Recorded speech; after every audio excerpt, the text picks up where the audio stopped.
Hello everyone and welcome to V8's Online's live broadcast of round 1 of the 2016 Lenovo V8 Supercar Online Premier Series. This is the Montreal 250 coming to you from the circuit Gilles Villeneuve. Hi to all of our viewers on iRacing Live and on the V8's Online YouTube channel, also on V8SCOPS.com if you're there. I'm Reese Gardner and I'll be here introducing your commentators for the Split 2 race. We've got a race for positions 40 to 80 in pre-qualifying, 20 laps around Montreal, and your commentators are going to be Sam Sutton and Jake Burton. How you going, guys? Yeah, g'day Reese, and good evening to everyone out there. Yes, exciting second split race coming up from the wonderful Montreal Street Circuit in Canada. Jake, how are you going tonight, mate? Yeah, good, Sam. Looks like we've got an exciting 20-lap race on our hands as qualifying's just about over. It looks like Evolution Racing Australia's Aaron Hamilton is going to take the pole by the looks of it, unless a couple other guys are going to sneak in the last minute. Yes, as it's been the tale of this week so far, is the closest of the field throughout. We've got 0.2 of a second separating the top 4 cars in second split here with Aaron Hamilton, Mitch McLeod, Nigel Marnie, Dean O'Brien and Tony Klusman being our top 5 for this evening. That's it, and a couple guys just closing off their laps, but I think that lead is going to be pretty unassailable from Aaron Hamilton. 1:37.2 on what is a 40-degree track is a fairly respectable time and will easily get him pole position. Yeah, and that 40-degree track, as you mentioned, Jake, it's not going to be pleasurable for the drivers out there this evening, but 20 laps, we'll be able to get that in about 84 litres of fuel, so you shouldn't be struggling too much with tyre degradation tonight. That's it. It's sort of been the trend of iRacing over the last couple of months. It's fairly rare that you see a track temperature much lower than 38 or 39 degrees. Some races we even see up to 47-degree track temperatures. We know in the Split 1 practice at the moment it's currently 44 degrees and will probably remain that way for the rest of the session. So 40 actually relatively cool for these guys, so these guys should be able to keep the tyres on the car nice. Let's talk about the race, Sam. Obviously, last year in the V8SCOPS, you had a lot of speed, managed to put it in P3 on the grid, but had some unfortunate results in the race. So you certainly know your way around this place. So what are these guys going to need in this Split 2 race to take the win? Well, around this joint, you're going to need a lot of traction and a lot of give in the suspension for the curbs. This place is notorious for those slowdowns on those curbs, especially at the final chicane. And then there's a lot of long straights connected by some chicane. So if you can't get that power down, especially in this 40-degree heat, a little bit of wheel spin, guy behind you is going to get a good run on you. So watch out for the wheel spin coming off, especially the hairpin, and it's just going to ruin your run. That's it, and I believe it has ticked over from qualifying to race, so 100% correct that Aaron Hamilton will be our pole sitter as we see the guys starting to grid up. What's going to be the fears for this first lap here, Sam? We know that notorious turn 5 with the concrete walls. What's the strategy going to be to get through this first lap? Well, for those who remember back to last time we were at Montreal for a SCOPS race, Split 2 was the only caution we've had in a non-enduro race thanks to a turn 1 rollover. So if you can get past the first sequence of corners, I reckon turn 5 is, as you said there, Jake, with the big concrete wall, you'll be pretty safe. But 40 cars piling into that very tricky turn 1-2 complex, it's going to be interesting to see. Absolutely, as we see the guys fully gridding up now, going to be about a minute until we see the green light. Who's your pick for this one, Sam? My prediction for this evening, I've got to give my money to Mitch McLeod, the old head, starting out a second. Everyone calls him a has-been, but as we saw at Bathurst last year, you can never count him out in the dying stages, so we'll see what he can pull out. That's it. I'm going to call Dean O'Brien, the Fusion Sim Racing driver. Obviously, a little bit disappointed to be in second split, but I think he'll have some sensational race pace. And also, big shout out to TTL's Joe Burkett down in 19th. That will not be the qualifying performance he's looking for. Expect him to come through the field. Yeah, Joe Burkett, one of the guys we brought across the TTL at the end of last year, along with the very speedy Josh Rogers. Look out for him in the Striking Custom Image Concepts, sponsored Ford Falcon down there in 19th. That's it, and now we are about 15 seconds away from the very first race of the Lenovo V8 Supercars Online Premier Series in the Split 2 for 2016. It all comes down to this. Just waiting for those last few guys to grid, and we'll get the action underway here from Montreal for 20 laps of this very demanding street circuit. Obviously a lot of chicanes here. The guys are going to be very bottled up, and it sounds like we're starting to hear the revs rise. Take it away, Sam. Green, green, green. And we're off green flag racing. Aaron Hamilton, a good jump there. Getting across in front of Mitch McLeod. 2 wide back in the pack still. Oh, McLeod, he's off wide at turn 1. There's a bit of a bump, but all through cleanly so far. Very nice catch by Mitch there. He just got onto the grass and caught him out a little bit. But Dino Bryan now to the inside of the Nigel Marnie. He's bottled up behind Mitchell McLeod. Dino Bryan's going to take P3. Nice work by Dino. But looking back in the field now, looks relatively line astern. But here comes that ominous turn 5. Let's see what happens.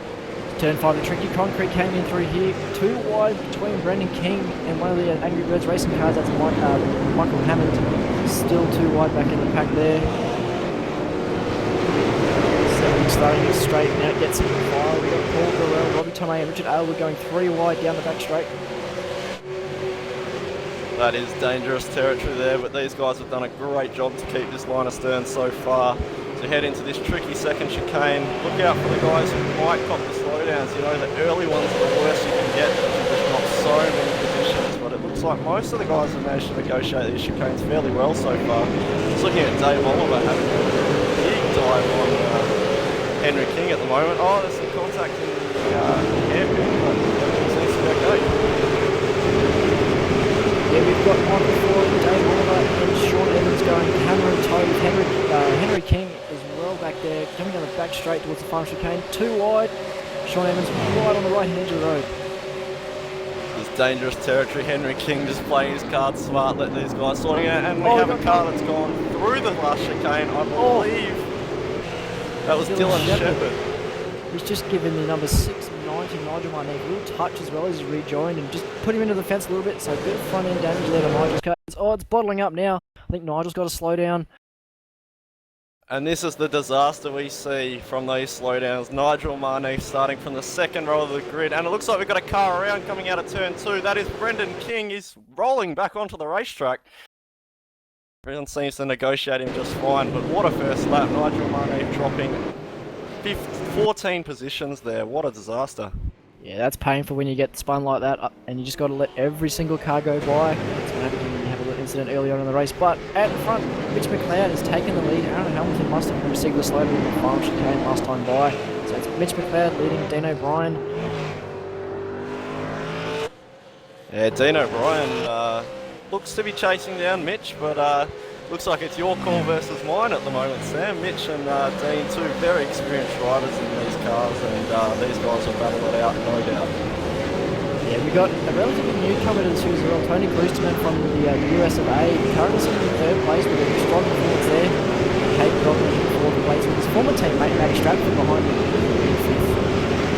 That's it. Fantastic work by Tony Kloosterman. I'm not exactly sure where he is in the US, but it will be some ridiculous time of the morning at the moment. So great motivation by Tony Kloosterman. Anyone can do it, and he's in P4 at the moment. Yeah, just on that topic, we've got 3 international drivers tonight. We've got Tony Kloosterman from Canada, Victor Tanaka from the New England Club, and Nigel Marnie from Benelux as well. So a bit of good showing from the internationals tonight here in second split.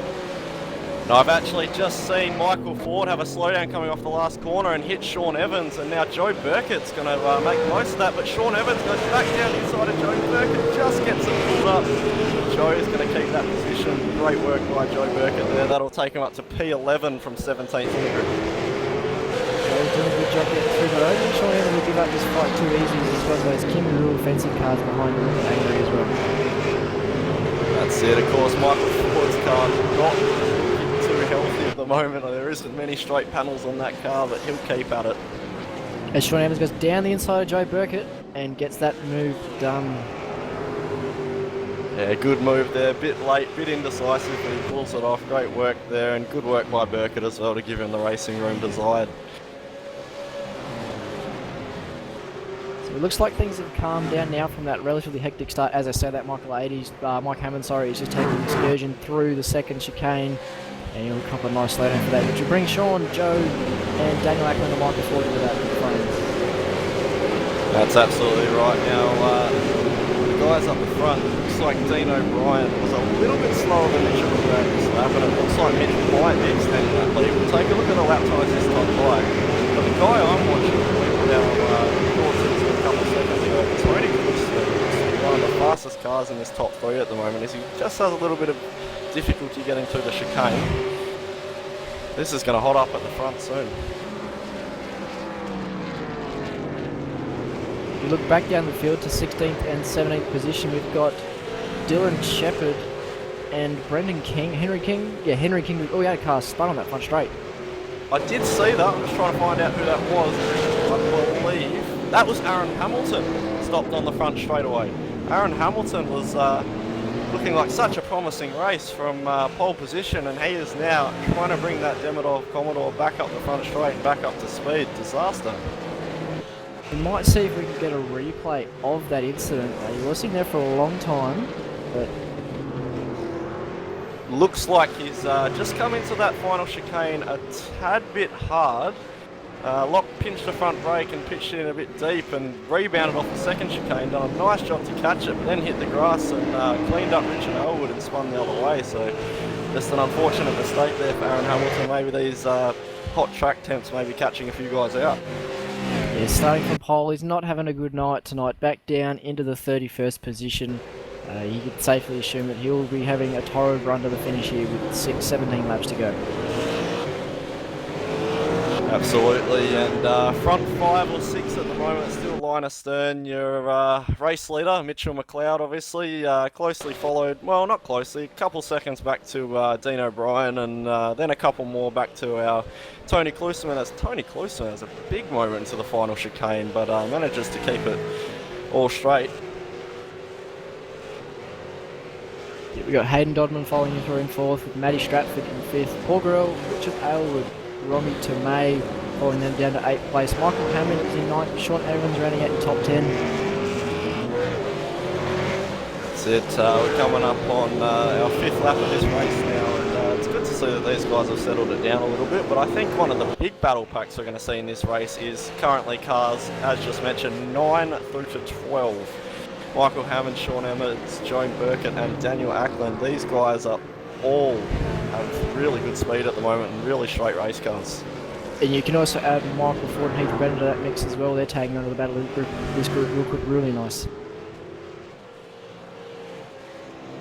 Just going to have a little wander back a few places now. Alan Meyer and Jason Quire battling it out over 19th and 20th. Jason, of course, a SDC Motorsports driver, putting up a good job of holding the flag for this team. And Alan Mayer just trying to keep the position, and really close racing so far for these guys.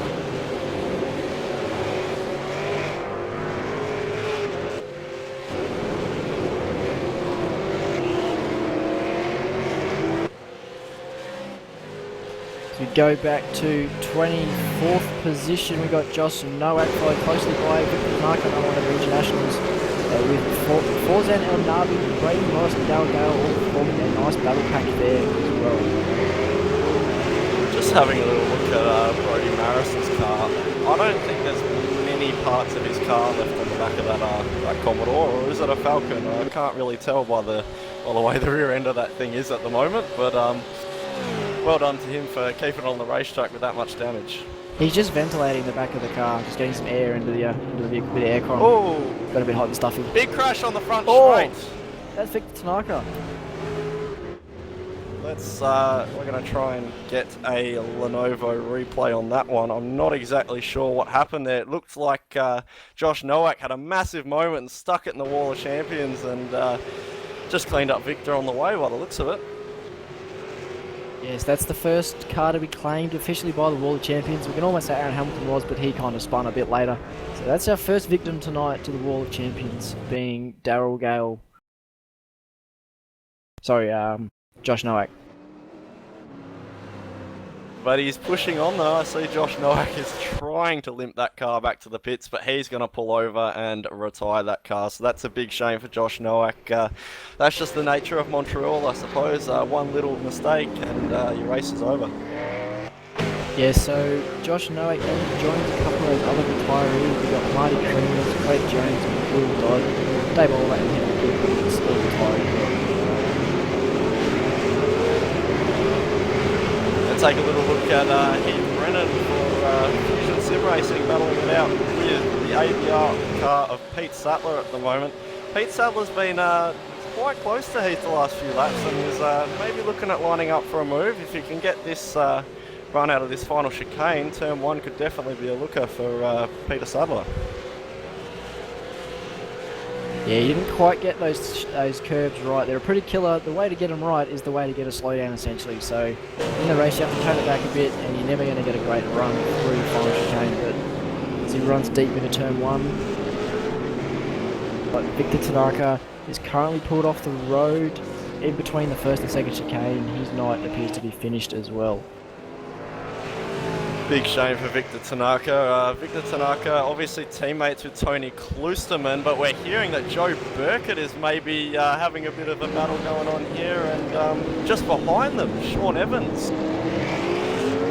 So Daniel Ackland's just jumped ahead of Sean Evans, and it looks to be in a bit of trouble here, Sean. Michael Ford's sticking with him, and Heath Brennan all lining up to get a move done, but Joe Burkett, bit of breathing space now to get some eyes forward to Michael Hammond.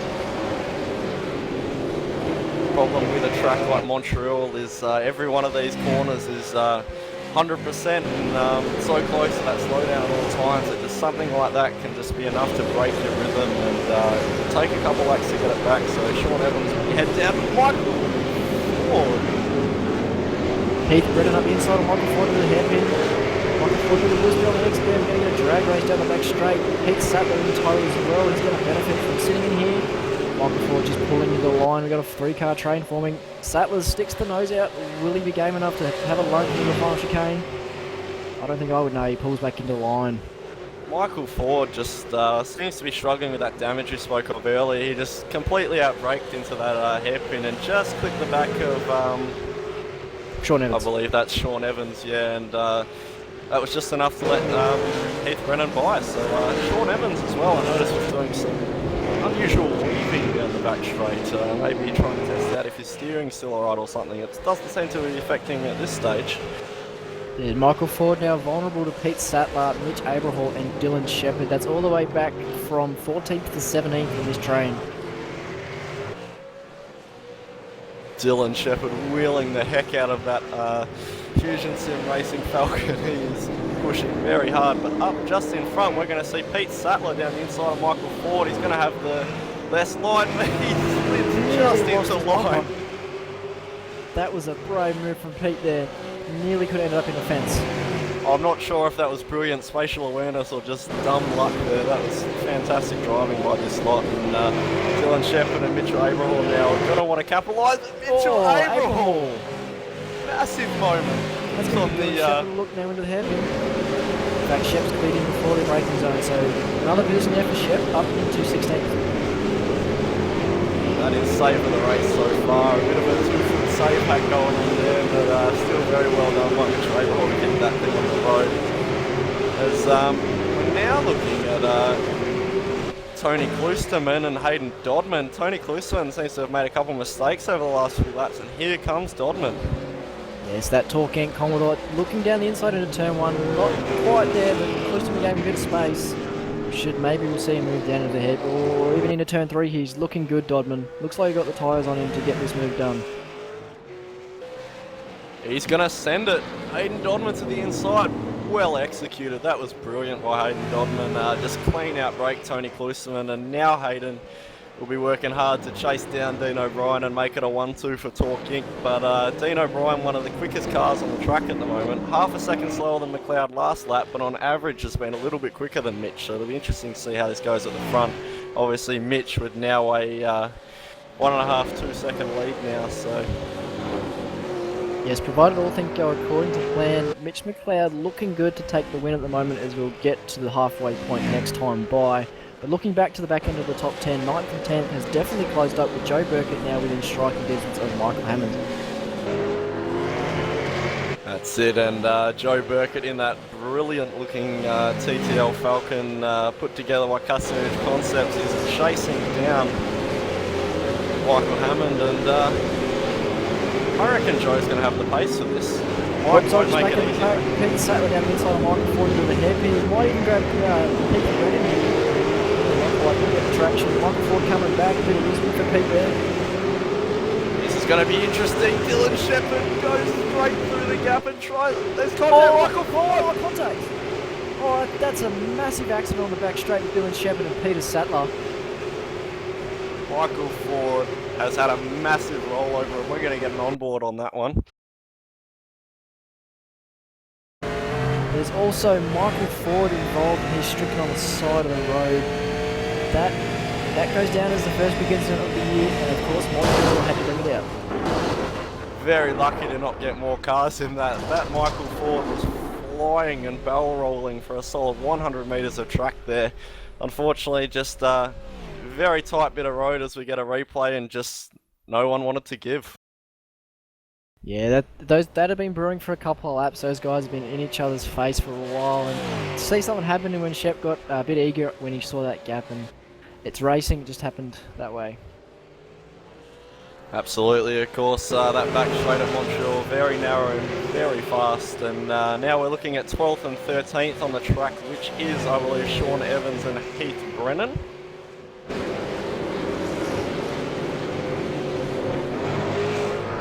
Heath Brennan may be looking like he's got a slightly quicker race car as Sean Evans just taps up against the fence. Not going to cost him too much though. So in all that chaos, Pete Sattler has come out okay, and carrying, always been punched from behind like a chamber hall. Could have got over very fast, and he's vulnerable now to Mitch, the Man Cave Motorsport Holden Commodore. The drag race down this back straight, massive draft here from Mitch. After that tap, I don't expect Peter to give too much room here, but I don't think Mitchell's really going to have much for him. Pete just had a look at the alternate line, but didn't really need it as they fall back into single file for the final chicane. Absolutely, and the last two laps, just looking back up to the front, Mitchell McLeod has managed to pull roughly half a second a lap out on Dean O'Brien now. Mitch now with a 2.5 second lead, but Hayden Dodman, of course, actually falling back from Dean O'Brien, so I doubt we'll see much change in these front three. Well, last lap by, Dodman was quicker by about half a second than Dean O'Brien. He's still got about 4 seconds. But back into 9th and 10th, Burkett looking around the outside of Michael Hammond. Not going to get it done. Burkett looking very racy at the moment. That's it, and Burkett obviously will be very keen to get around Mike 80, but also needs to play his cards right, as we're about half race distance now, and the next guy up the road after Mike 80 is Richard Elwood, and yeah, Mike definitely not as fast as Burkett at the moment, but Joe just needs to play it smart and make sure he doesn't lose too much time. Yeah, he's got to focus on the traction zones, especially the hairpin they're coming through now. If he can get it right on the exit, he'll be flying by Michael Hammond. Oh, Hammond gets a bit loose on the exit there. This is Joe. He's got to sniff now and just stick in that draft as long as he can. Joe obviously running a bit of a wider radius, which is going to give him a much faster run up the straight. And we're looking, Joe's just going to push Mike 80. I don't think that's gonna caught the eye of the stewards there. That bit of movement around there from Michael Hammond, but we'll see what they say of that. But I'm pretty sure that was a bit of a block. Absolutely, of course, there's nothing wrong with a bit of use of the alternate line, but just as long as it doesn't go too far. Mike 80 taking a big chunky curve into turn 1 there. It wouldn't surprise if that's got him at least an off track. Yes, he's looking very, very vulnerable here, Michael Hammond, and all this battling is letting Sean Evans and crew and Daniel Ackland just close up a little bit to these guys on the back of the top 10. Absolutely, Burkett's just going to have to refocus now and think about getting that run once again. He definitely seems to have the advantage off that back hairpin, so these guys are going to have to go at it at the final chicane. Yes, being a narrow circuit, being essentially a street circuit, even though it is a permanent facility, it's hard to get a pass done. You really have to be aggressive and send it down the inside. Joe Burkett with a sensational corner speed and run through that final of the chicanes on the back end of the circuit. And Mike's going to block again. Joe's going to go to the outside. The over-under is going to have to work here. It's a bit early to be running that. Oh, he gives him a touch-up. Joe Burke giving him a hurry along through the hairpin, but as I was saying, it's a bit early to be running the back. We've still got 7 laps to go, 8 laps to go, correction, and to be already running the white line on the opposite side of the road you're meant to be on, not exactly the best thing. Nah, not at all, and Joe just pulls out for the fake there. Mike, very unstable under brakes there, just had a little wiggle, but here comes Joe now. He's got a very good run. He's going to have to go the long way through the right-hander, but then into the left. Oh no, he backs out of it.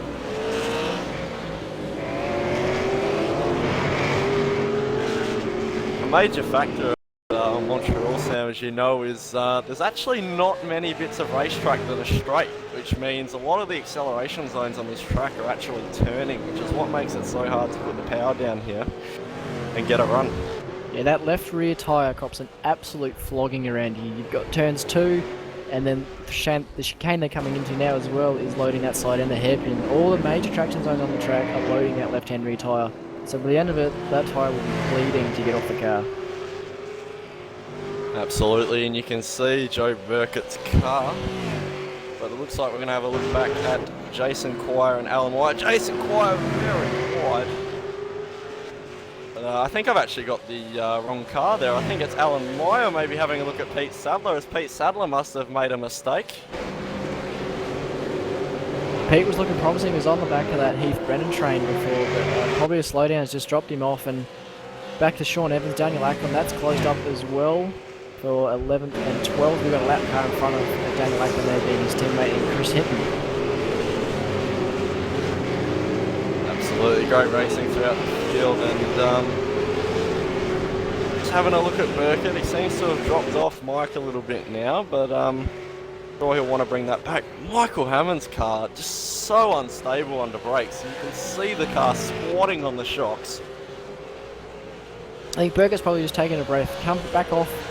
Just regroup. You've still got 6-7 laps to go in this race. Plenty of time to get the move done. That's it, and we've got to bring a big props to the Angry Birds Racing guys. Obviously, been around for a very long time in terms of R-Factor, but a relatively new team to iRacing, and Michael Hammond at the moment doing a great job of flying the flag in the second split here. Yeah, and they've also got Jason Benz will be in top split tonight representing that team as well. I believe that's a merger as well between 2 teams this year, the Angry Birds Racing crew and the Laser Racing merged for the season's attack on V8SCOPS. That's it, of course. Michael Hammond and Jason Bentz, long-time R-Factor racers, very distinguished R-Factor racers, so they certainly know how to drive a race car, and they're taking it to the guys in iRacing. Sorry, Jake, just back into 13th and 14th, Sean Evans and Mitch Aberhall. Aberhall down the inside into the second chicane, gets the move done on Sean up there in the 13th position. Now, Sean's coming back, give him a touch on the exit. Oh, he's in the wall. Sean touches the wall on the exit there. That's not going to do great for his car. Just going to take a little replay back on that one. Just having a little look. We've got a message from Simon Black at Race Control just at the penalties we've seen so far this race. Seeing a 25-point penalty going to Michael Talajanik for his incident with Victor Tanaka. A couple other penalties, but most notably from memory is the Michael Ford Dylan Shepherd major accident we saw on the back straight. Michael Ford is going to cop a 25-point penalty for that one, and rightly so, I feel. Yeah, that's our big one so far. Not as big as last year's accident, but it was still big enough. I think that's twice now Shep's been rolling at circuit Gilles Villeneuve in his 2 appearances here in Scops.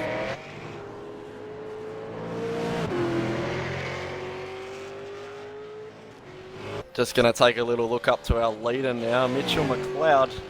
Going into this 3rd chicane complex on this track, he's leading the race by about 3.2 seconds. See if we can get maybe an onboard lap for lap 16. Maybe you can talk us through that scene. We'll see if we can cue that up, provided nothing happens too crazy. So just before we jump on board, an update back in 9th and 10th. That position has switched now. Joe Burkett up in front of Michael Hammond. That's still very much alive and well, but as Mitch McLeod's just coming down the back straight, we'll get ready to go on board with him for a flying lap of this wonderful street circuit here in Montreal.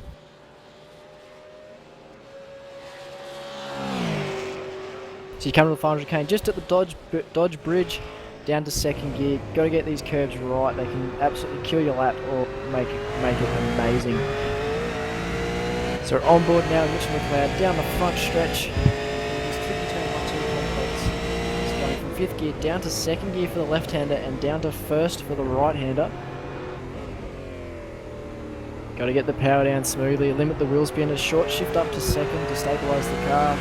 Bring it up to 4th gear, about 200 metre board, down into 2nd gear for this tricky downhill right-left complex with that wall on the right getting ever closer as you try and spruce the plot along. Through the concrete canyon, the right-hand sweeper, very easy to put it in the fence on the left or the right, up to 4th gear, then down to 2nd for this 2nd chicane. Tighter than it looks on first entry, some guys using 1st for the left-hander. And a short shift to 3rd on the exit. Again, another important traction zone as you run down the back straight towards arguably the trickiest chicane on the track.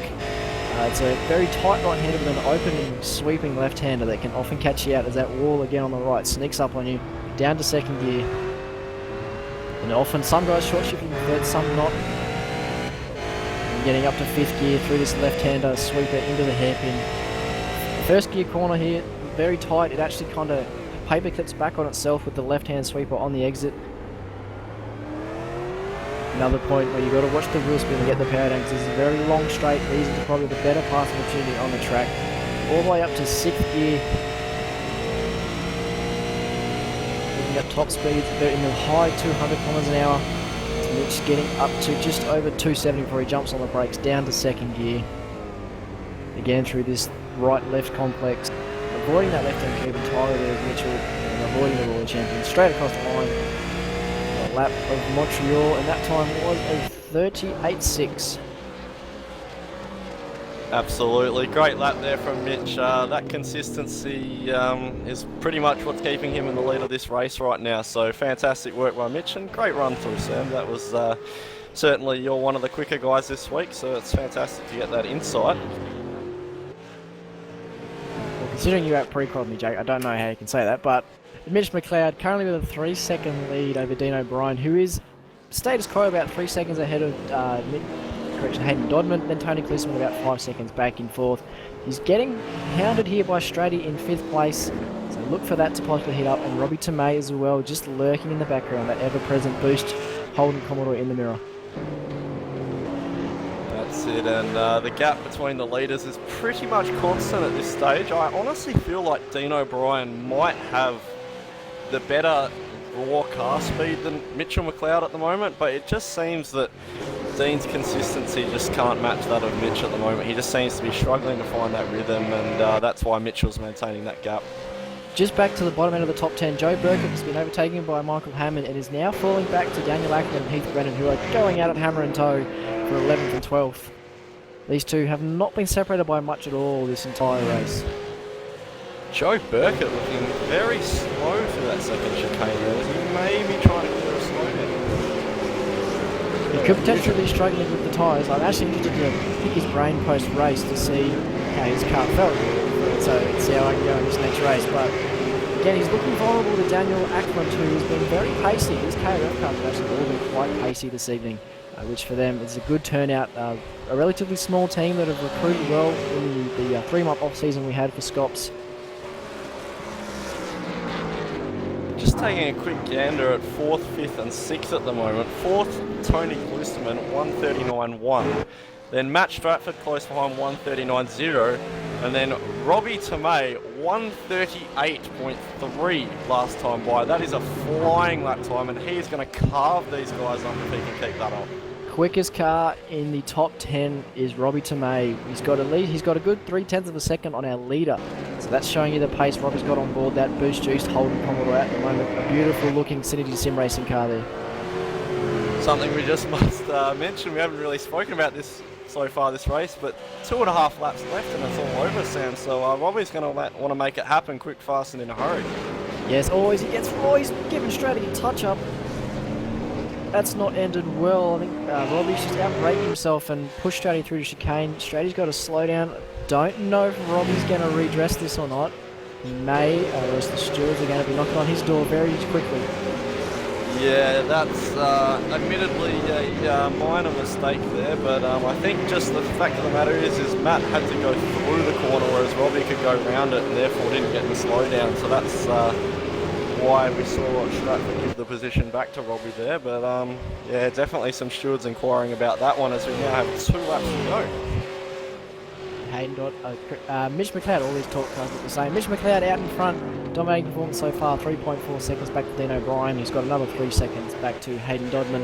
Then the other Torquent car, Tony Klusman now with a bit of airspace between him and Robbie Tomei back in 5th.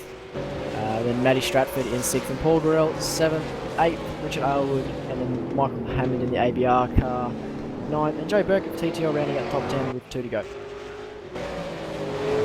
Absolutely, and speaking of Joe Burkett, bit of a rough race for him. He has come 7 positions through the field, and provided he can just keep it on the racetrack, he should be able to keep in front of Daniel Ackland and Heath Brennan. But Heath Brennan has been all over Daniel Ackland in the last few laps, and interesting to see if he can maybe go for a last lap dive.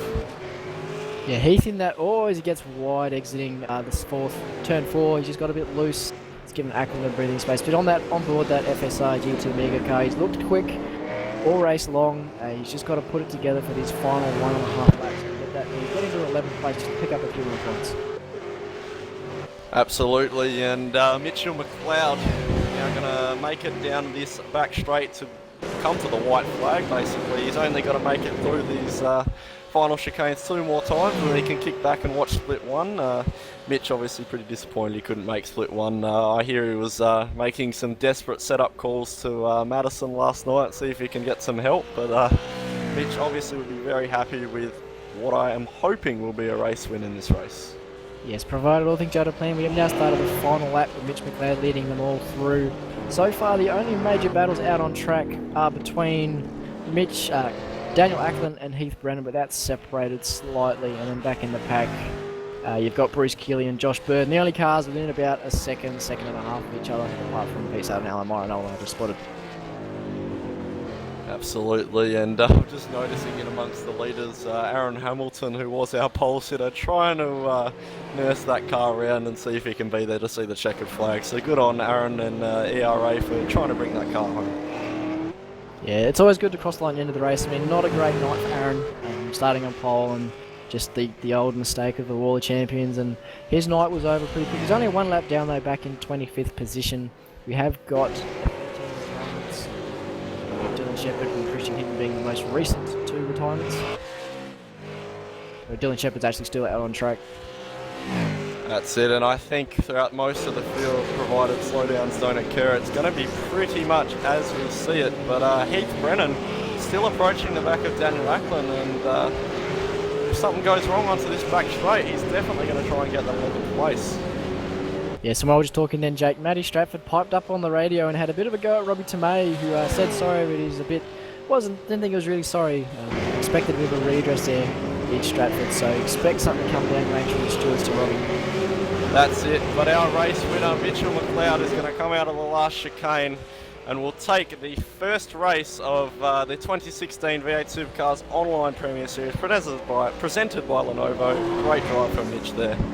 Yeah, second place, going to Dan O'Brien in the TPR Engineering Falcon with Hayden Dodman in the Torquent Commodore in 3rd. Tony Klusman, our resident international, goes in 4th. Robbie Tomei in 5th with some contention surrounding that manoeuvre, and then Stratty in 6th.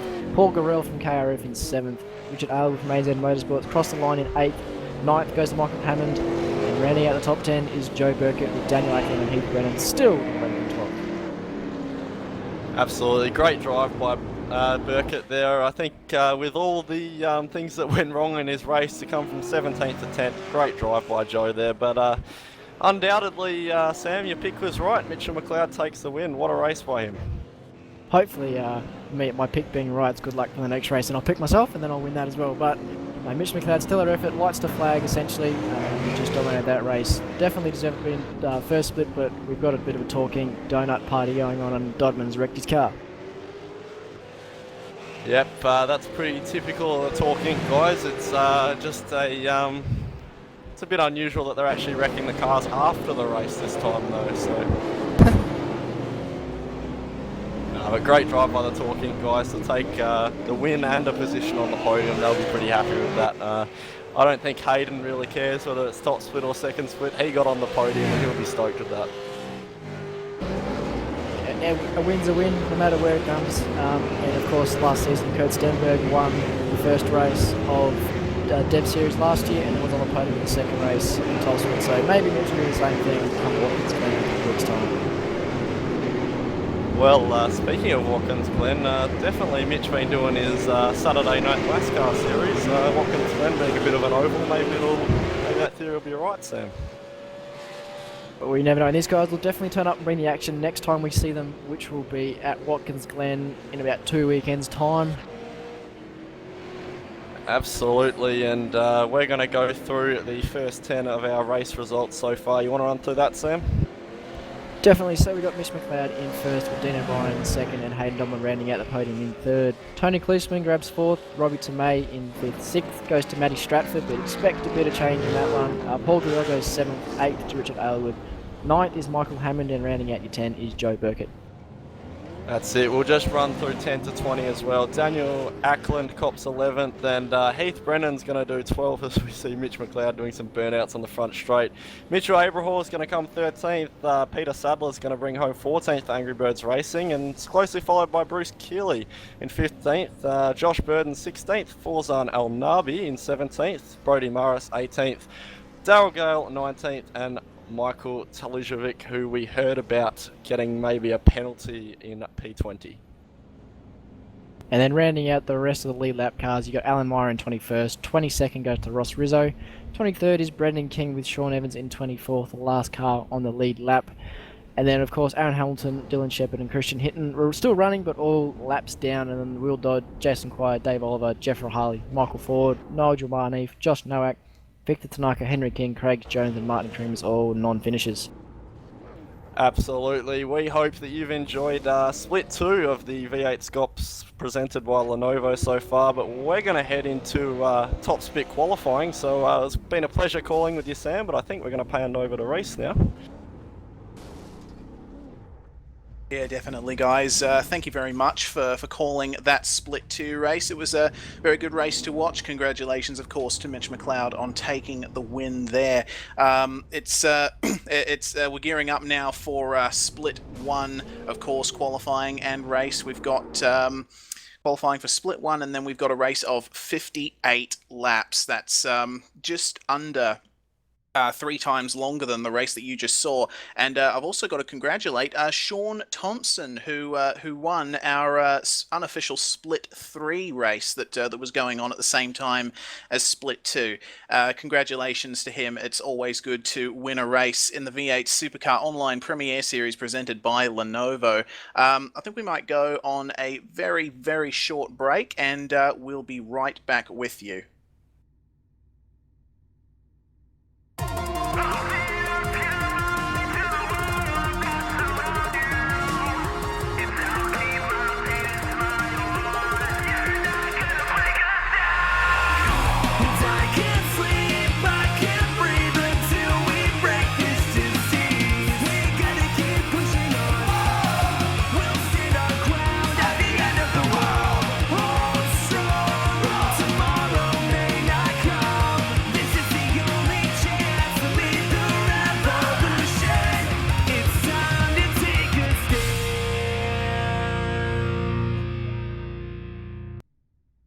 A few years ago, members of the iRacing V8 Supercar community came together to articulate an idea. Then, on August 10, 2014, the V8 Supercars Online Premier Series had its first race day at Circuit of the Americas, and Madison Down claimed the victory. Madison Down, the winner. Phil Sells second, Hempstead third, your podium, and Sean Kelly not far off it in fourth. What a result, what a race.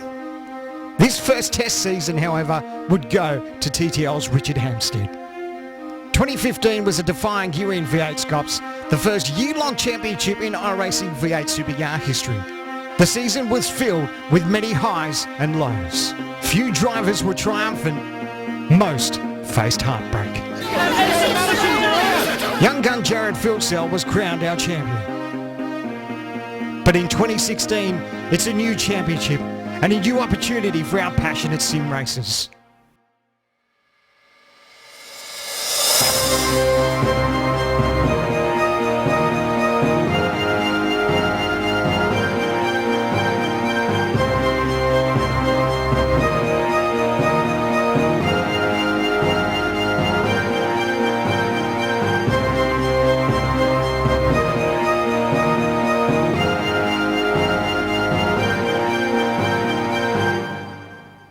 Who will be champion?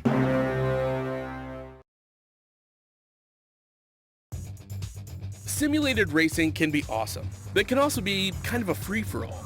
Interestingly, auto racing faced the same problem in its earlier days. Whether it was on the back roads, the beaches, or the city streets, the racing was fun. But there was always a certain level of chaos and danger, until some folks came along and put some order to all of this. Stuff like official racetracks, regulations about weight and equipment, and enforcement of standards. That's what gave us high-speed excitement, fast-paced action, and photo finishes. That's when racing became racing. The guys over at iRacing.com have made the same transformation in the world of sim racing. Sure, they've got the most accurate tracks and realistic cars out there, but that's just the start. See, iRacing analyzes the performance and results of each driver in every race, so you can be sure you're always placed in races where the competition will be tight, and that those reckless drivers who ruin it for us all are kept in the pits. Not to mention that with over 45,000 active members already in their vast community, you can find races day and night, so you can always get in on the action. You can even join a league of your favorite series. And since updates are always automatic, you don't have to worry about software and can focus on the track. Zip up your fire suit and check out iRacing.com.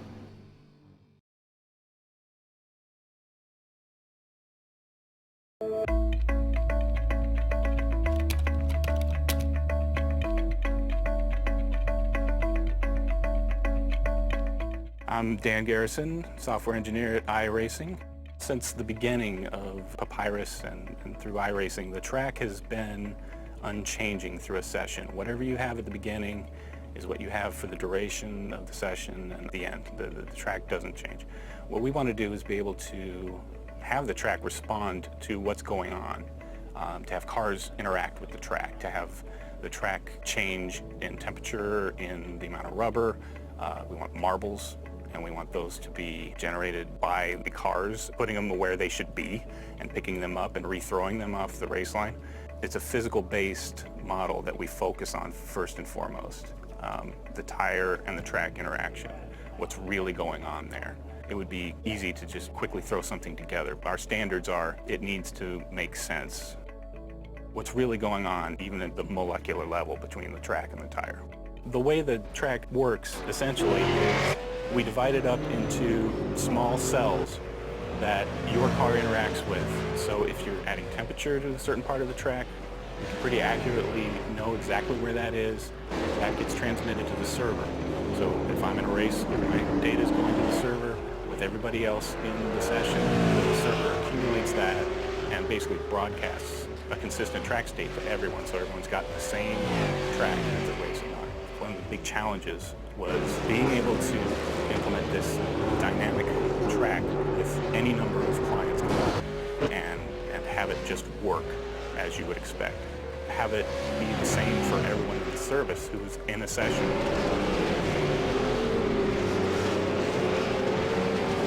So to kind of give a preview of the state of things right now, I basically have run a number of laps at 5 Flags with the effects exaggerated for demonstration purposes so that we can kind of immediately see what's going on with the track. Right here is basically the track at the beginning of the session. There is a little bit of rubber on there that's put programmatically. That's the starting state of this track, and it's fairly low rubber at this point. If we skip ahead to the end, I did about 30 laps, so at the very end, you can kind of see all this dark bit right here. This is where I was running the car, so there you go.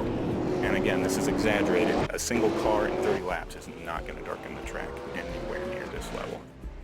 We also have the ability to see the temperature, similar to an IR camera. At the beginning of the session, it's a little bit warm down here. It's very cool up here. As we skip ahead, all of a sudden this part of the track has become very warm. This is where I was running the car. And you can also drag the thumb down and see the effect of time as the track cools off and returns back to its equilibrium state. Before we had fairly symmetrical tracks. Now, because the sun is shining at some angle, one side of the track might be generally hot and 180 degrees around the track. It's going to be significantly cooler because the sun isn't really pointing at that. So you're on a track where maybe you basically treated it as two equal halves. Now you need to adjust to that. With multiple cars over a long race, you're going to have to seek out where's the grip, where is it going, how is the track changing. It's going to require a much more intelligent approach to racing. You're going to have to be able to handle the track through the life of the race. So in addition to temperature and rubber, we're also spending a lot of time working with marbles, putting them on the track where they should be. Later in a race, you can expect there to be marbles offline, and so a pass might be a little more sketchy later in the race because you're going to have to go through part of the track that has accumulated some rubber. On the oval side, if you want to venture out into, say, the outside line and nobody's been there yet, you can expect to find marbles there. I expect that the track becoming dynamic means that during a race, temperature is going to go up significantly and the grip is going to respond negatively.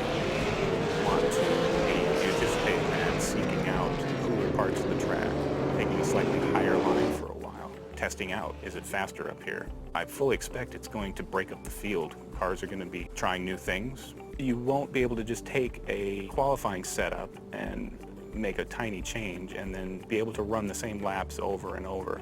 It's going to just become a much more dynamic and unpredictable experience.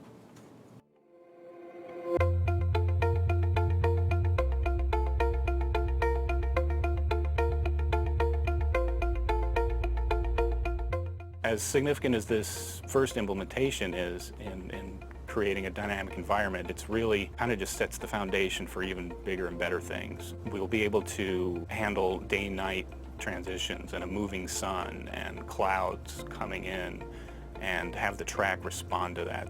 We can look down the road and say, well, we'll want to do rain and have water on the track and have it move and have it dry according to where the tires are and how much temperature is there and how much is the sun shining. All these things that happen in a real race, we want to model them, and we are well on our way in being able to do something like that.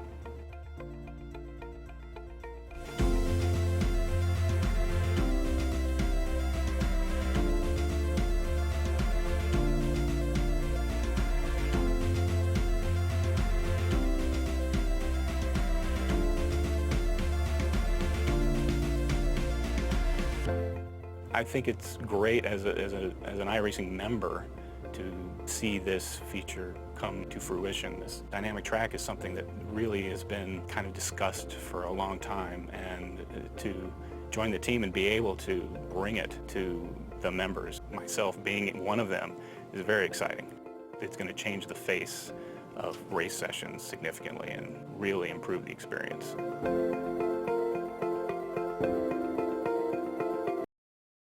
A few years ago, members of the iRacing V8 Supercar community came together to articulate an idea. Then, on August 10, 2014, the V8 Supercars Online Premier Series had its first race day at Circuit of the Americas, and Madison Down claimed the victory. Madison Down, the winner. Phil Sells second, Hampstead third, your podium, and Sean Kelly not far off it in fourth. For what a result, what a race. This first test season, however, would go to TTL's Richard Hampstead. 2015 was a defying year in V8SCOPS, the first year-long championship in iRacing V8 Supercar history. The season was filled with many highs and lows. Few drivers were triumphant, most faced heartbreak. Young gun Jared Filsell was crowned our champion. But in 2016, it's a new championship and a new opportunity for our passionate sim racers.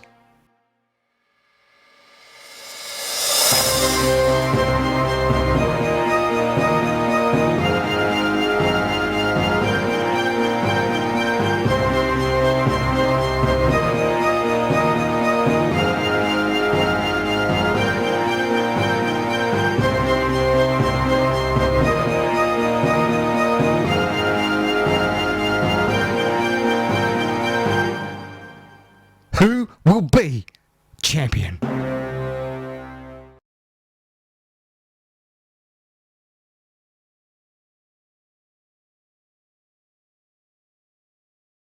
Welcome back, everyone, to V8's Online's live broadcast of the 2016 Lenovo V8 Supercar Online Premier Series. I'm Rhys Gardiner, and we are going to be taking you through qualifying and the race for Split 1. These are some of the best sim racers in Australia competing for one of the most prestigious titles in Australian sim racing. And joining me in the commentary box are two of my very good friends. We've got Clayton Brooks and Corey Slade.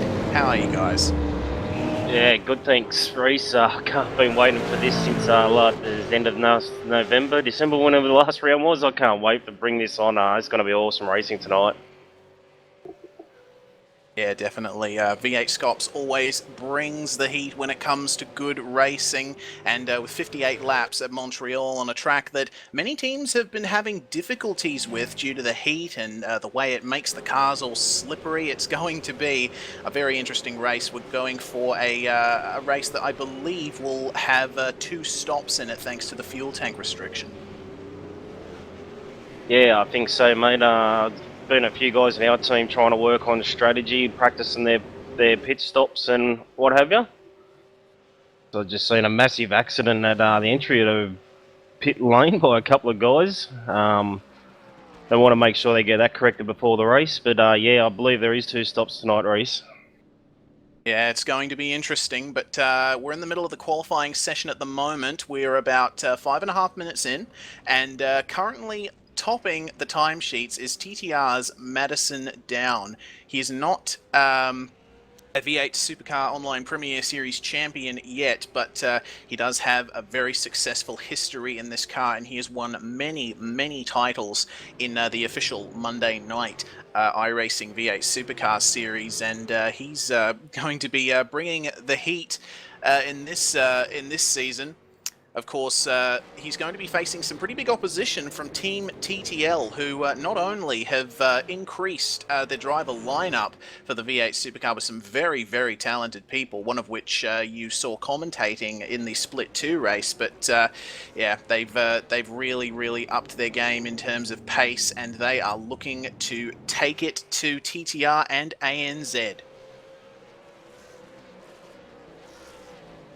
Yeah, throughout pre-qualifying, the TTL guys have looked very strong. I think at one stage there they had 4 guys in the top 5 after the first night, so they've certainly done their homework on this track. Got to grips with the slippery conditions quite early in pre-qualifying, like you mentioned earlier, Reese, so it seems to be favouring them at the moment, but like you said, Madison Down, currently the only guy into the 36s in qualifying, nearly 4 tenths quicker than Richard Hampstead, followed by Josh Rogers. Kane Kugameya is in 4, followed by Jared Filsell in 5 at the moment.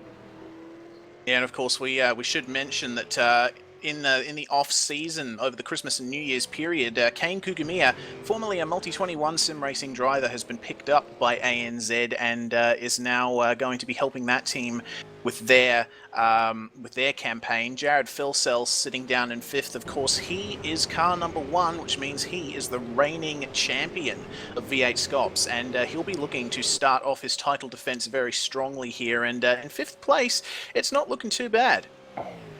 Yeah, I can honestly say from Jared's point of view, he hates his track, hates his car track combo. He worst round of the season for him last year. I think he didn't even finish the race, so he's not really looking forward to this track, and it's not going to be the best title defence start you've ever seen, I don't think. He's got absolutely no confidence here tonight.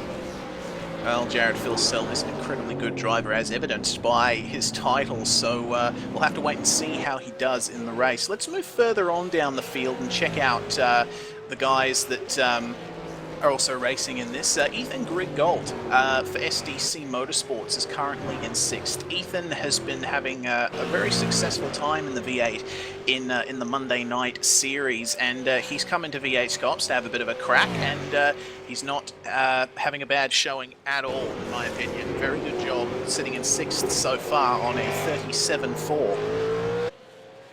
Yeah, definitely. He's been one they've been wanting to get into the V8SCOPS for quite a while. Of course, he did take part in the endurance races last season, and and did quite well with them. But I think this year will be his first full crack at this series, so it's going to be very interesting to see where he'll place. He'll definitely be up there, that's for sure. Yes, and in 8th place at the moment is Josh Muggleton for Trans-Tasman Racing. Josh has gained a bit of fame as one of the runner-ups in GT Academy, and he has been getting involved in some real-life racing lately, and he's come back to sim racing for a time, and he's giving V8SCOPS a crack once again, sitting in the top 10. A very, very good showing from him so far. Also, we got Jake Burton in the top 10 as well. Jake is racing on his own at the moment for Burton Kart Sport, former teammate of mine, and he's currently not officially racing for anyone at the moment. He's on he's in a bit of a transitionary period in terms of his racing, but he's doing very well for himself, getting into the top 10. Of course, we'll have to touch on throughout the broadcast, there's a lot of new teams, a lot of guys swap teams to join other teams, as you mentioned before with Kane Kugamaya joining ANZ, and a lot of new liveries out there too, Reece, and I've got to say they're looking more and more professional every year, these cars. Yeah, of course. The liveries have really had their game stepped up this year.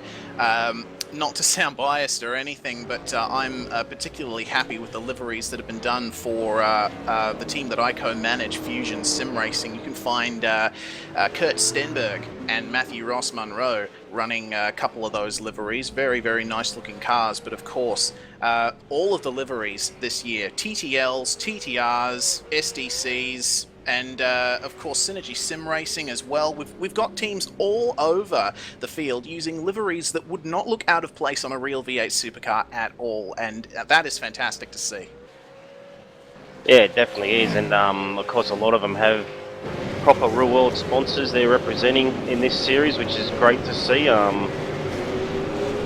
Not only that, the amount of effort that goes into the cars, I believe was Renz Brockman, former champion in the V8, did your liveries for you, Reece. Yeah, he did. He did a fantastic job of those liveries, keeping them fresh and clean and very, very nice looking. So big thanks to Renz for doing that. We've got some very talented painters in this field.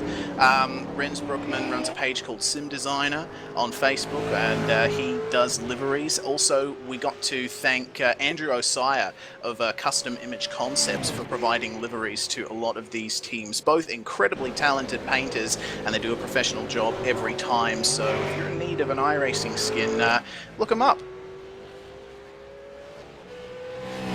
We got Sam Sutton on a qualifying lap at the moment. Sam Sutton, one of the new signings for TTL, and he's shown some very, very good pace so far in pre-qualifying. I do believe he was 5th in pre-qualifying, which was very good to see. Going to stay on board with Sam for this lap. Brooksy, talk us through a lap at Montreal. Oh, mate, I don't know if I want to talk you through it. I'm terrible at this place, but you got to carry a lot of speed through that final chicane and take a heap of curb.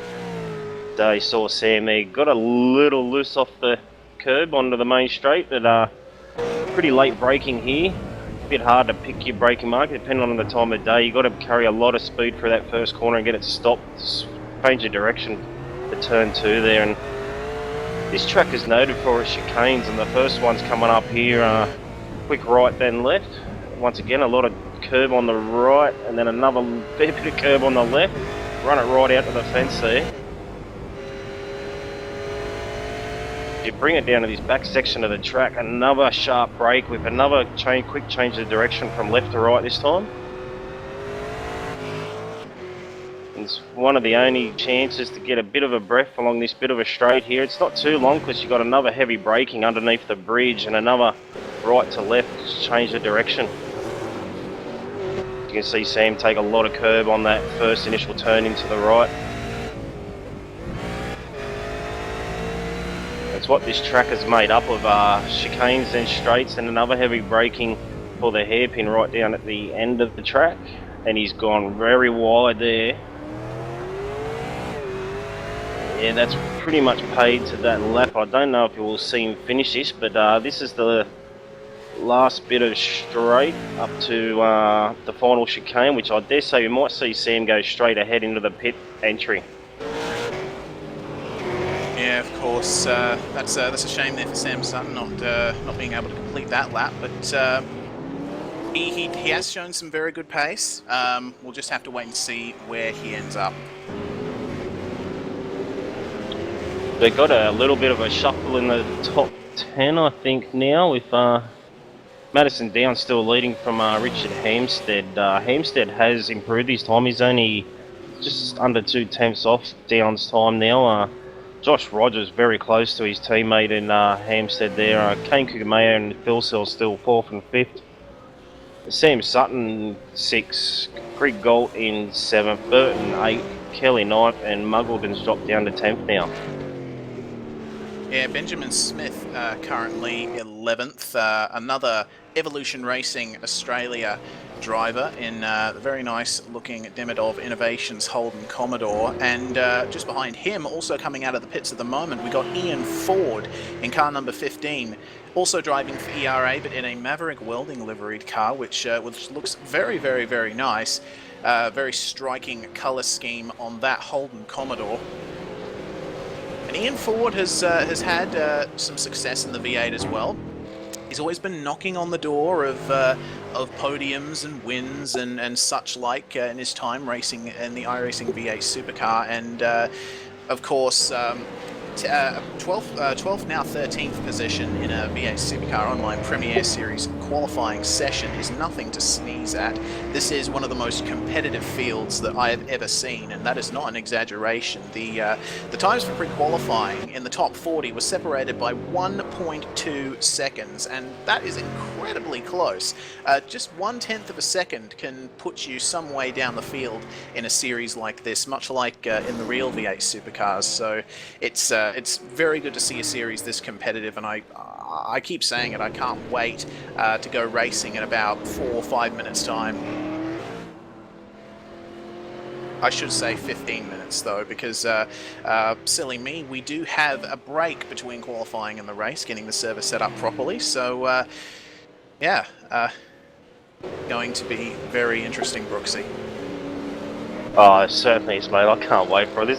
I'm more excited about this start of this race than the real V8 Supercars on Foxtel this year. Yeah, it's a very, very good series, V8SCOPS, and viewers watching us on iRacing Live and on the V8's online YouTube channel, we do hope that you stay with us, because you will not regret it.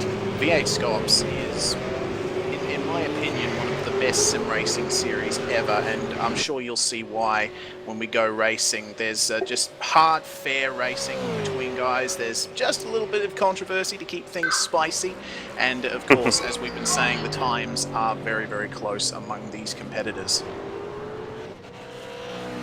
Yeah, definitely. I think I read somewhere there was 2.2 seconds covering 120 drivers trying to get into this race, so that just proves how competitive this series is. That really is the best of the best. Not sure if you guys have mentioned that stat, but that blew me away when I read it out today.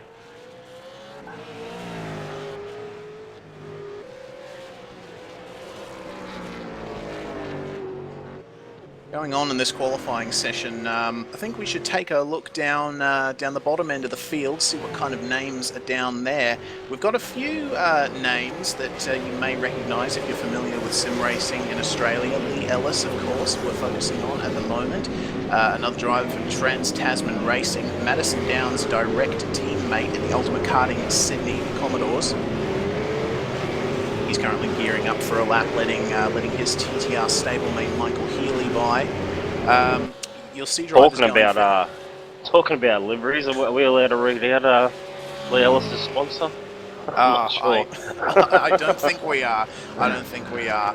Although that is a pretty funny livery that Lee Ellis was originally made as a bit of a joke livery for him, and he decided to run with it. So I guess good on him for that. Purely a tongue-in-cheek sort of livery, or imagine. Yes, definitely. But Lee Ellis, of course, has had a fair bit of success in V8 Supercars on iRacing himself. and he'll of course be wanting to capitalise in this race. He's a bit lower down than he usually is, currently in 36th position in this field.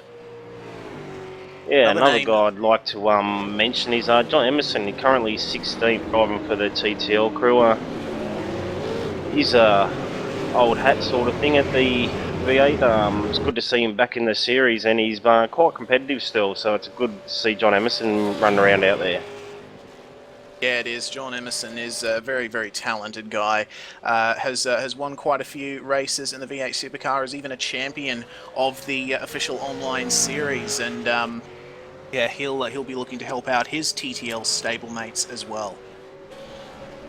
Another guy that I want to draw attention to as this qualifying session is drawing to a close is Marcelo Rivera, another GT Academy driver, and driving for Evolution Racing Australia in car number 021. He's currently down in 28th position, which in a field of about 40 cars is not too bad. It's roughly midfield, so going over those curbs quite a bit there, Marcelo.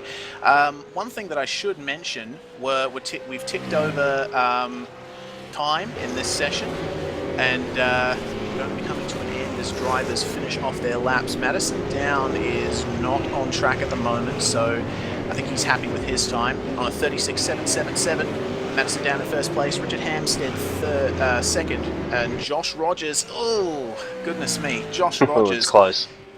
Yeah, just clipped the wall there, and that won't be a valid lap time, but he will be lining up third for this first race of the V8SCOPS season, and yeah, what a job from TTR and TTL, also ANZ, for getting their cars up there. Kugamiya and Phil Sell both doing very well. Phil Sell in 5th at the moment, and Kugamiya is currently on a lap, I believe. I think I'm not sure if he is, but nevertheless, it's a great qualifying from Kugamiya. He was not confident at all. The guys have not got their setup right for this track, and for him to go put it on 4 for the qualifying for this race, he's going to be absolutely ecstatic, I know that. Yeah, definitely. Have to give a shout out to Kane. He's definitely climbed up the ranks in recent years, and he's a very talented driver, obviously, and it's showing with this 4th place in this qualifying session. Josh Muggleton has managed to go up to 6th, and Sam Sutton is in 7th as he pulls into the pit lane. Ian Ford is 8th now, and Ethan Grigg-Galt is 9th. Jake Burton, driving solo, is lining up in 10th position. That's your top 10 at the moment. We're still waiting for some guys to come into the pits, but yeah, I'm watching Sean Kelly. Sean Kelly and Lee Elspeth headed for pit lane as well. Yeah, Sean Kelly, really good effort from Sean, New Zealander who lives in Perth. And he's been a TTR driver for quite some time now, and he's always got a wealth of knowledge to share. He's also on the admin panel for this series, and all the lovely graphics you see for on the Facebook page and in the forums. Sean Kelly's all over that for us, so he's done a great job there as well. Yes, we have to give a big thank you to Sean for his help with organising this series and helping out with the media side of things, and we wish him the best of luck in this race. I believe everyone's finished their laps, so we've got the full qualifying results. I'll run through your top 10 for you. It's Madison Downs got the first pole position of 2016, ahead of Richard Hampstead by nearly 2 tenths, so it's a pretty good lap there from Madison Down. Josh Rogers in 3rd position, and Kane Kugamiya in 4th. Jared Philsell 5th. Josh Muggleton got 6th, which is a great effort with his return to the V8. Sam Sutton in 7th, Ian Ford 8th, 9th went to Ethan Grigg-Galt, and 10th to Jake Burton. And in 11th place, we have Sean Kelly, 12th, John Emerson. Benjamin Smith lines up 13th. 14th is Michael Schreier. Michael Healy, 15th. 16th, Jake Maloney, another new signing for TTL. 17th was John Latham. 18th is Matthew Hill. Jason Dixon 19th, Matthew Ross Munro for FSR Dayco Motorsport rounds out your top 20. And over in the 21st, I got James McKnight, Mitchell Silak in 22nd. 23rd went to Corey Preston. Bo Cubis managed to snare 24th. 25th was Michael Cracknell. 26th to Rhino Sullivan. Jason Bench 27th. 28th Marcelo Rivera. 29th to Tony Autridge. And 30th went to David Moore. And in 31st position, we have Kurt Stenberg, the other Dayco Motorsport driver. Brenton Hobson, 32nd. 33rd, Adam Zeitinger. 34th was Jake Blackhall. 35th, Lee Ellis. Dale Nish lines up 36th. 37th, Anthony Kernich. Leon Tander lines up 38th. Blake Coppo, 39th. Rounding out your 40-car grid for the opening round of the 2016 Lenovo V8 Supercar Online Premier Series is Chris Coxhead. Well, Brooksy, that was a very entertaining qualifying session to watch, and I'm hyped up for this race. We got a two-stopper, 58 laps. It's going to be fantastic. But just for a bit of context as to the race that we'll be doing tonight, I've prepared another one of my fact file videos for this round. I've basically continued on from what I started last year, and I'm redoing the fact file videos for every track that we race at this season, just to give you viewers a little bit of extra information on the track and its history, how it's changed over the years, who races there, what races there, and yeah, I'm fairly happy with how it turned out. I hope you are too.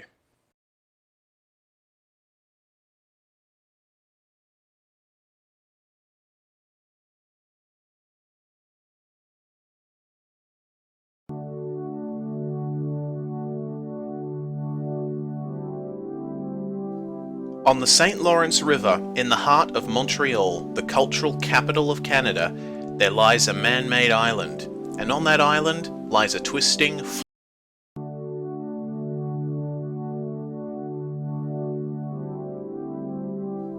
On the St. Lawrence River, in the heart of Montreal, the cultural capital of Canada, there lies a man-made island, and on that island lies a twisting, flowing piece of tarmac known to motorsport fans the world over. This is the Circuit Gilles Villeneuve. Simply called Montreal most of the time, it is similar on paper to Australia's very own Albert Park circuit. It is located in public parkland and is public road for most of the year. It's technically a street circuit, but it doesn't really drive like one. Montreal is a mix of elements that are seemingly at odds with each other. It is short, fast, and twisty. The majority of turns on the track are chicanes, but here that is by no means a bad thing. It's got flow and character, and getting your lines right and being able to use the track's big curves effectively is key to a good lap time. In order to find the genesis of this venue, we need to go back to the mid-1960s. The island the track is on, Ile Notre Dame, was built from 15 million tons of rock to house pavilions for Expo 67, a monumental World's Fair and exhibition celebrating Canada's centenary. After Expo 67 ended and many pavilions fell into disrepair, the island was then used for the rowing competitions in the 1976 Olympics. And sometime after that, it was decided that a racetrack be built on Ile Notre Dame. The track was completed in 1978, just in time to be chosen as the new home of the Formula One Canadian Grand Prix. And since then, it has changed little, apart from two chicanes being removed and the start-finish line being shifted from after the hairpin to its present location. Other minor reconfigurations aside, this circuit is largely the same as it was when it was built. The track has seen many years of action, and while the list of series to have raced on it is smaller than most, it's still a who's who of motorsports. Formula One, Champ Car, Grand Am and NASCAR have all raced here. In V8SCOPS terms, Montreal has always thrown up an exciting event, and is sure to do the same tonight. And with teams having trouble getting the cars to ride these curbs, plus a fuel tank restriction requiring a two-stop strategy, there's a lot thrown into the mix this weekend. The Circuit Gilles Villeneuve, hosting round one of the Lenovo V8 Supercar Online Premiere Series.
A few years ago, members of the iRacing V8 Supercar community came together to articulate an idea.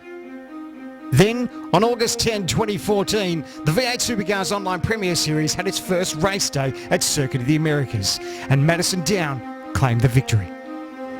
Madison Down, the winner. Phil Sells second, Hampstead third, your podium, and Sean Kelly not far off it in fourth. For what a result, what a race. This first test season, however, would go to TTL's Richard Hampstead.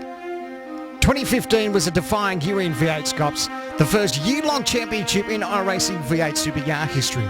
The season was filled with many highs and lows. Few drivers were triumphant, most faced heartbreak. Young gun Jared Philsell was crowned our champion. But in 2016, it's a new championship and a new opportunity for our passionate sim racers.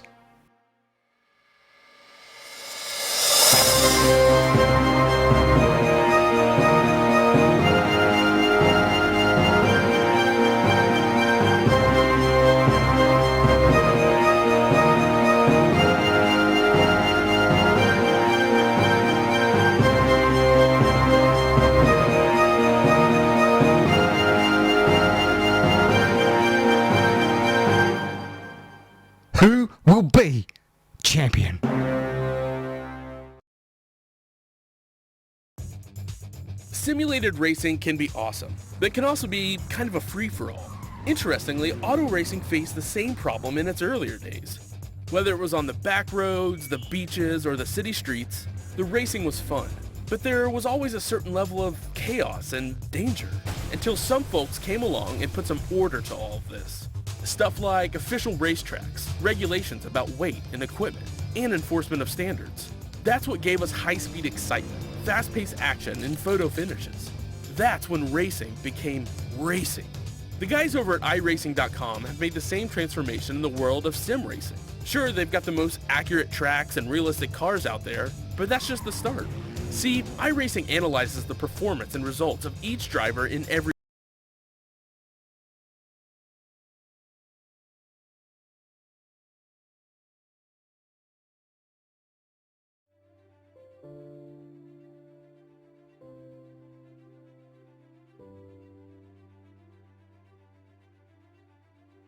iRacing is the most accurate online racing game and simulation available to the general public. The iRacing service allows you, the race fan, the real-world racer, the race enthusiast, the gamer, to race virtual replicas of real-world cars and at real-world, world-class racetracks. iRacing laser scans all of its content to millimeter accuracy, which gives you a digital replication of that car or track. Whether you want to race for online championships, race your buddies in a league, or test for an upcoming real-world race, iRacing has what those sim racers, gamers, race fans, and real-world racers are looking for. Unparalleled accuracy with loads of fun, wheel-to-wheel excitement. Because of the solid community that iRacing has built, along with that attention to detail, iRacing has been able to form official partnerships with renowned motorsport organizations such as NASCAR, SRO, IMSA, V8 Supercars, and others to develop professionally sanctioned online racing series for our members to participate in. This is unique to iRacing.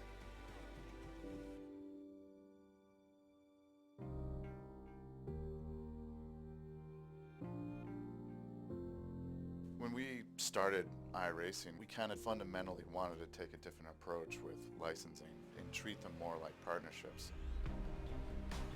You know, for instance, NASCAR was one of our first big partners that we brought in, and it's a great way to market your product. There is a growing sense that the virtual space is a great way to interact with the fans of your real-life series.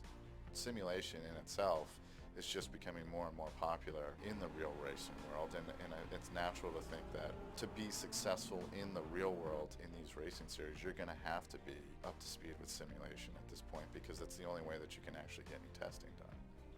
One of the things that we've realized in partnering with iRacing is that it allows us to expose the sport to a much broader audience than we've ever had the ability to reach out to. Not many people have the opportunity to drive a race car. iRacing breaks down those barriers and lets you do that. So for us, we're able to expose racing in general and the sport of NASCAR to a much broader audience from that standpoint. It engages people in NASCAR in general, so they like iRacing. If they don't want to become a professional race car driver, they get a feel for what the sport's all about. They're more apt to either go to a race or watch on TV. iRacing's ever-growing global online community is very appealing to IMSA and what we're trying to do and grow our product as well. Clearly, iRacing is a leader in sim racing and logical and attractive partner for us to be with. For sim racers who have not been exposed to IMSA before, this is a great way to entice them to come check our product out on television or attend our events in person. At this point now, we're actually getting contacted by racing series and tracks and manufacturers because they want to be involved in iRacing, because they see the value of having that sustained exposure to key demographics for them. Over the last few months, we've done partnerships with the SRO, who is the sanctioning body for the Blancpain GT series in Europe. IMSA, which is obviously the sports car series here in the US. They're two of the newest partners that have gotten on board with this idea that there is a way to kind of bring their brands into iRacing and create these virtual series that have real meaning to consumers of our product and fans of their series. Next to the traditional ways of promoting the championship through TV, through media, through all forms of internet, we appreciate the growing importance of gaming. iRacing offered a very realistic platform where high-level players can get the nearest to the specificity of our type of racing. Companies like NASCAR or Blancpain Series or IMSA don't just partner up with everybody. They see how authentic we are, how realistic the racing is, how much effort we put into making things real and fun and exciting for our members, and that's how we get to work with these companies. It helps us both engage our existing customers. It's more exciting to race when you're racing an actual NASCAR series versus just a stock car. And it also helps us reach new people, because new people, they follow these series in the real world and they want to get as close to them as they possibly can. One of the things we love about iRacing and what they've created there is that it really emulates what we do in real life in NASCAR. You have to work your way up, you have to train, you have to become better at every single level in order to make it to the very top. iRacing was the perfect partner with the technology that they had to offer, really the best of anything that was out there, and they created the most authentic racing experience that anybody could find. Short of getting in an actual race car, you're not going to find anything close to real life than what you'll find in iRacing.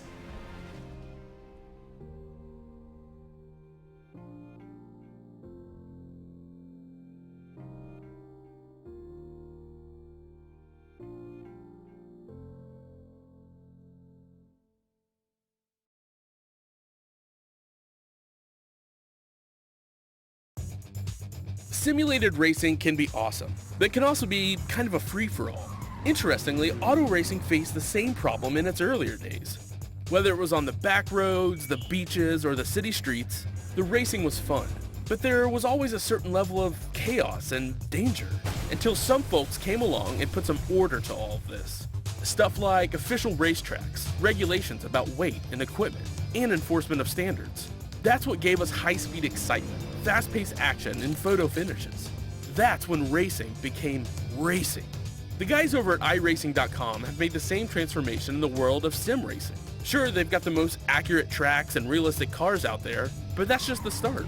See, iRacing analyzes the performance and results of each driver in every race, so you can be sure you're always placed in races where the competition will be tight, and that those reckless drivers who ruin it for us all are kept in the pits. Not to mention that with over 45,000 active members already in their vast community, you can find races day and night, so you can always get in on the action. You can even join a league of your favorite series. And since updates are always automatic, you don't have to worry about software and can focus on the track. Zip up your fire suit and check out iRacing.com.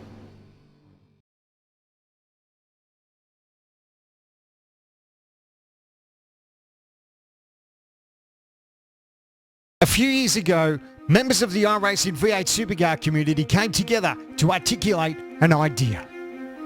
Then, on August 10, 2014, the V8 Supercars Online Premier Series had its first race day at Circuit of the Americas, and Madison Down claimed the victory. Madison Down, the winner. Phil Sells second, Hampstead third, your podium, and Sean Kelly not far off it in fourth. For what a result, what a race.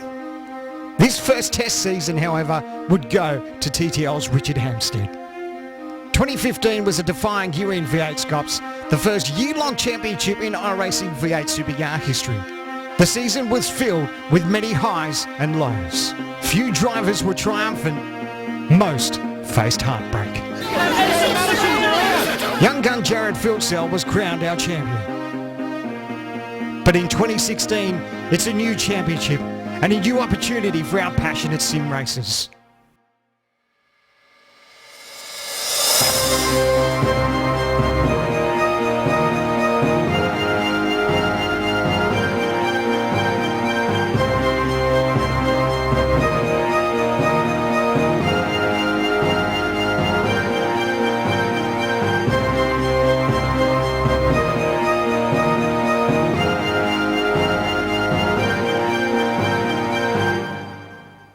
Who will be champion?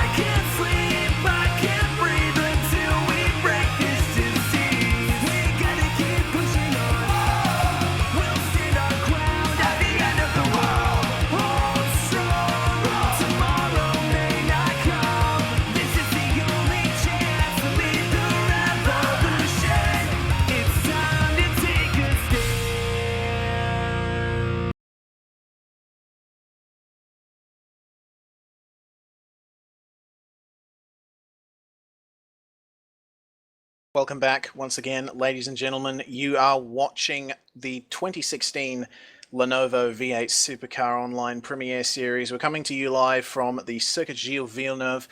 This is the Montreal 250. We're gearing up for the race start at the moment. Got about 4 minutes left until we go racing, but before that point, I want to bring in my co-commentator for the race, Corey Slade, and also our old broadcast director, Sebastian Murray-Westberg. We're going to give a very warm welcome to our new broadcast director, Scott Fontaine. Come in, guys.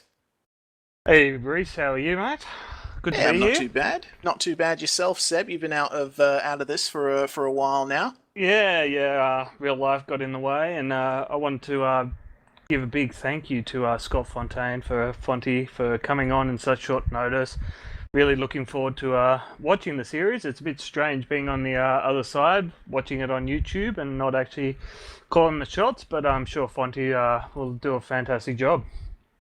Yeah, Fonty's done a very good job so far, and we do look forward to working with him in the future. It's a bright future ahead. Hey, Fonty. Hey guys, how you going tonight? Not too bad at all, Fonty. Very good job so far on the broadcast. Yeah, no, it's been a bit of a challenge, but no, we like that. I'm certainly enjoying taking this on and looking after V8s Online and the 2016 V8SCOPS season. So it should be a great few rounds. We've got 15 rounds this year. And yeah, really looking forward to it, guys. Yes, of course. We are going. We're going to go racing in just under 3 minutes' time, aren't we, Fonty? It's going to be fantastic calling this this first race of Split 1 of V8SCOPS. I'm really hyped up. Yeah, it's going to be great to see these big names coming out here, Madison down and all that in the season this year. Yeah, Phil Self struggling a little bit early on in the qualifying. He's from first place, but I'm sure we'll see him get right up there in battle for the lead throughout the season.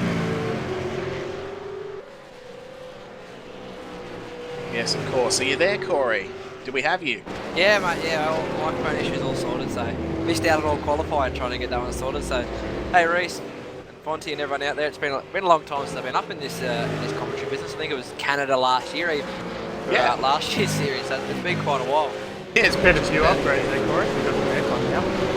Oh, no aircon here, mate. Oh, man. Budget's improved. Anyway, guys, I'm going to jump out. I'm going to tune into YouTube, have a chat to all the viewers, and big congratulations to Fonty. I'm sure he's going to do a fantastic job. I'm really looking forward to watching the season. I will be involved in the background from time to time, but wish all the drivers the best of luck, and I'll be tuning in every round. So good luck, guys. Thank you for joining us, Seb, and thank you very much for all your work for V8s Online in the past, the present, and the future. I hope you enjoy being on the spectator side of the commentary box. I'm sure it's going to be a little bit of getting used to, but I'm going to crack a beer and sit back and enjoy it. So have fun, boys. I'm sure we will. Well, we've got just under a minute to go until the race, Fonty and Corey. It's going to be. Well, I'm sounding like a broken record here, but I'm just so excited for the start of this series. Oh, mate, if you look at last year's series and even last year's race here, you know it's going to be fantastic. Just that type of circuit. And I think it's actually really good that they chose Montreal for the first round, because it does probably resemble Clipsal closer than probably anything else we have on iRacing. So it's going to be action packed, that's for sure. Yeah, of course. I want to remind you, we do have 58 laps around this circuit. It's about a 250 kilometer race. We're going to have 2 required pit stops thanks to the restricted fuel tank. They're only allowed to use 75% of the main allotted fuel that the car can carry, so that's going to spice up the strategies a little bit. Oh man, 7, 6, 5, 4, 3, 2, 1. We're almost ready to go racing. Just watching all the guys at the moment do their final practice starts. The nerves will be there today, because for a lot of these guys, they haven't run the V8 Supercars since we wrapped it up at Phillip Island last year. So this could be one of the most interesting starts of the season.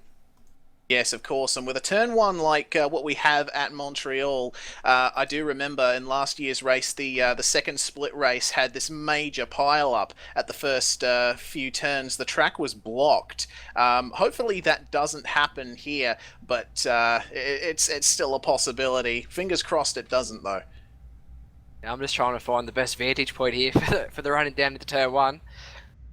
Hey, what? Looking through some of these cars, don't they just look fantastic this year? I heard you mention it during qualifying that every year they step up, and some of these cars really could be on the real life grid. Yeah, they definitely could. As I said, we do have some incredibly talented painters in this field on all sides, and oh man, just looking at that field of cars there lining up on the grid. Oh man, we're getting ready to go racing, boys. Yeah, and also a big apology, guys, for not having the teams updated as we go to the lap. Yeah, the revs are rising here in Canada. Green, green, green. We got green flag and away we go. It's like a relatively clean start in the front pack there as they all come screaming down to turn 1. Madison gonna lead them. We got the accordion effect going. We've got some jostling for positions down the field. As they come out of turn 1, it's Madison, Hampstead, and Rogers. Top that green flag. We've got 3 TTL cars sideways out of turn 2 altogether. Oh man. Actually, everyone made it through that from what I can see. Wow, that's really, really good. That's fantastic stuff. We're starting to form the single file now. Hampstead is already going all over the back of Madison down as they come out onto the back straight. Down now to another bit of a choke point. The chicane just past the bridge. Oh man. Waiting to see if anyone's going to have a dive here. Madison's cleared out just a little bit here out of that chicane. Yes, he has. And Kane Guggenheer, you can see it monstering the back of Josh Rogers there as they come into the hairpin for the first time. Oh, around the outside, Jared Nossel actually tried to go around the outside. Oh man. As they come out onto the very long straight. Got one more section of corners here before the first lap is done. Madison Down already has quite a gap here, and I'll bet he's hoping that he keeps it. What a fantastic first lap though for 2016. Madison Down out of the final corner. He's got a nice little lead here actually. He's got about a second over Richard Hampstead already. Yes. Madison Down looking to consolidate that. He's back in the pack. There's a few little too wide runs out of turn 2. Looks like Josh Muggleton's got the pass done there on Kane Guggenheer. Good to see Kane. He had a great run in qualifying actually to grid up in 4th position. So the transition to ANZ's obviously been a really good one for him. Yeah, it's been fantastic there for Kane. We're now at Josh Rogers. He's going over the back of Mr. Richard Hampstead there. He's actually another driver. He's another driver that's transitioned really well into one of these top teams now. It's good to see that you know, these guys have managed to get themselves a good seat and they're making the most of it. Yeah, Josh definitely now is. A little bit cautious here. Oh, we got contact there. That was Jared Philstock heading into the back of Josh Rogers there, and Sam Sutton. Oh, we've got a car around the as well. Oh no! Kelly around. Oh man, Sean Kelly and Jake Burton both with problems in the hairpin. Oof. Contact is already starting on lap 2. Madison Down is still very calm and collected up the front of the field. He's pulled out the gap a little bit more over Richard Hampstead. The gap is now 1.4 seconds at the line. Got a pass made for 10th and 11th. That's Benjamin Smith and Jake Burton fighting for the final position in the top 10. Just looking further back, sorry, at the moment, guys. Looks like Sean Kelly's got some more dramas. He was slowing on the front straight. I think he dropped into about the 22nd position, so not quite sure what happened there. I saw him go around in the background, but I'm not sure if he was assisted or he done it by himself. Yeah, he's got a bit of damage on the front left quarter of that car there.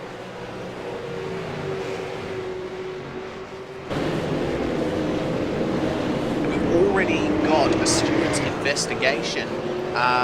It's going to be a post-race one, lap 1 between Mitchell Sealack and James McKnight, and it seems that they may have deemed Sealack at fault for that, but they are going to investigate it post-races. Get a bit of a choke point there around Sean Kelly. Cars are really close. He's got what appears to be got a bit of damage on the front left there, so I'm not sure if it's affected his steering. He has to look up the inside of the crack there. Sideways, and the crack is going to get him right back on the body out. Yep, he was on the outside. He was able to get the power down just that little bit more slowly. Got a battle for 26th and 27th between David Moore and Tony Aldridge. Yep, that is TTR versus Synergy Sim Racing. Oh, they're both so going on the inside. Oh, and David Moore holds it. That's very difficult to do. But Tony Aldridge, has managed to go for a bit of the over-under. He's going to try and turn 1. Looks like he's going to take it. Very nice job there from Tony Aldridge.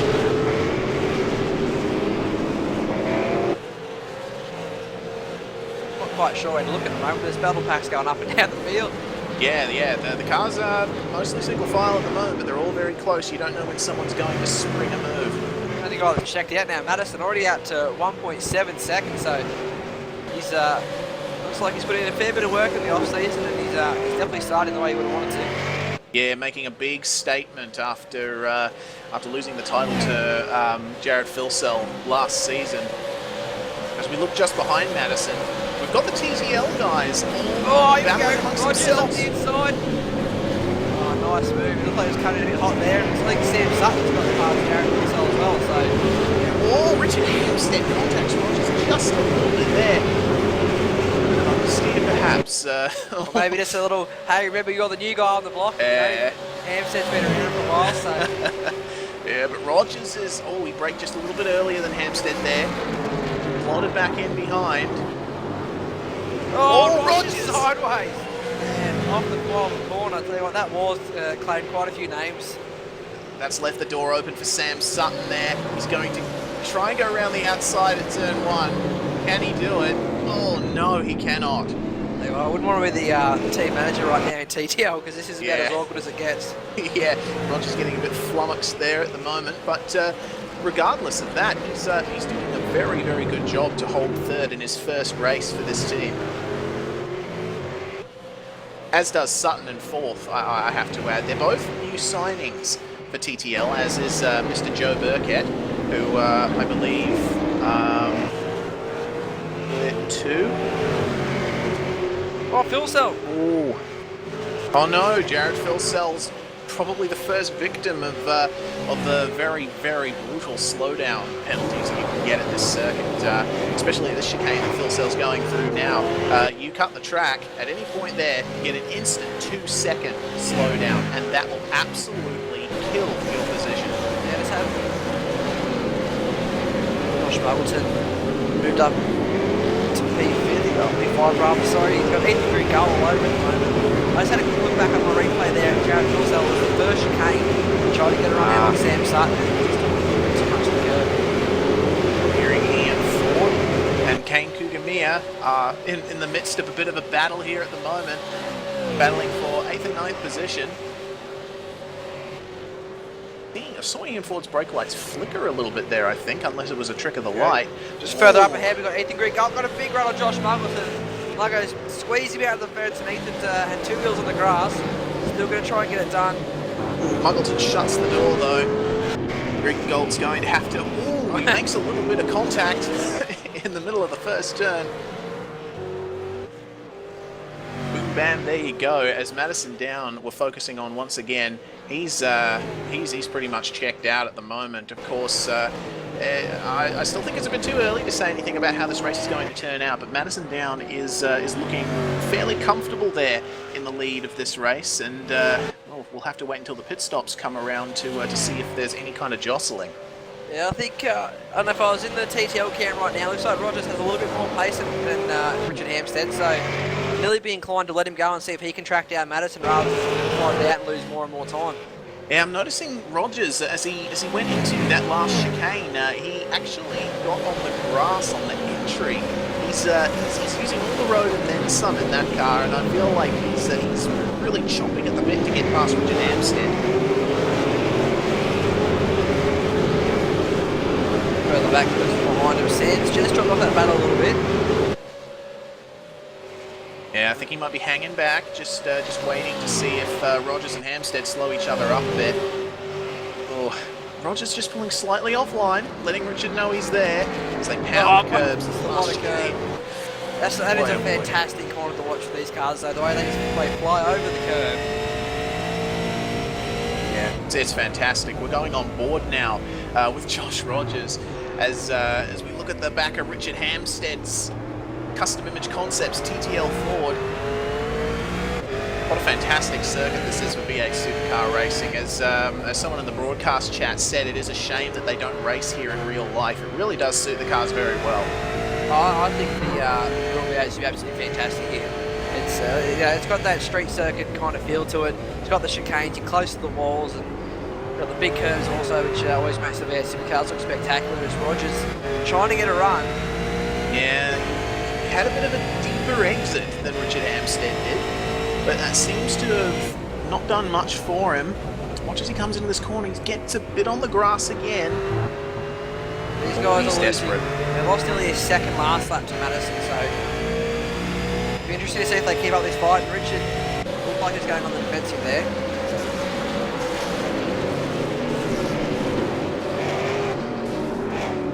got 18th and 19th position here. Matthew Ross Monroe for Fusion Sim Racing Dayco Motorsport, and Corey Preston. Oh, Corey Preston going for the move at the hairpin. Ross Monroe. That's a little bit wide. Lets through. It's like Cracknell. No. Yes. No. Yes. No. That was a bit strange. Cracknell slowed up just a bit.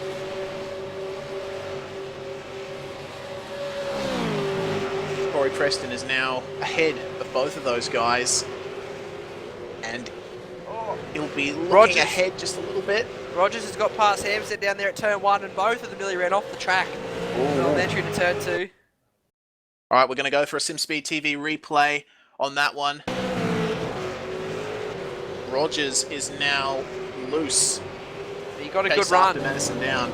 Good run down the straight, put up the inside at turn 1 there, and I'll tell you what, both of them struggling to pull it up going into turn 2, and that's brought Sam right back into this battle as well. Yeah, it definitely has. It seems like Hampstead is either slowed up or Rogers is sped up, because Rogers is already pulling a little bit of a gap on Hampstead as we speak, and you can just see Madison down there in the shot as Rogers comes through. Rogers will be hungry. It'll be interesting to watch. The gap is about 4 seconds when Rogers got clear, so keep an eye on that and see if he can break into that lead that Madison has. Yeah, now Sam goes for dive. There we go, Sam going for the dive there. Oh, little touch-up. That's me for teammates, they race very hard, don't they? Sam Sutton's ahead of Richard Hampstead now. That's what you want to see though, no team orders, they're not just jumping off line and getting on the brakes, they're actually racing for it, and Hammer's now got a good run in the draft. Be interesting, as Rogers is continuing to pull away. Hampstead elects to stay behind Sutton. Not go for the move. Going to sit and wait. Remember, this race is 58 laps long. We're only on lap 8, so we've got 50 laps to go.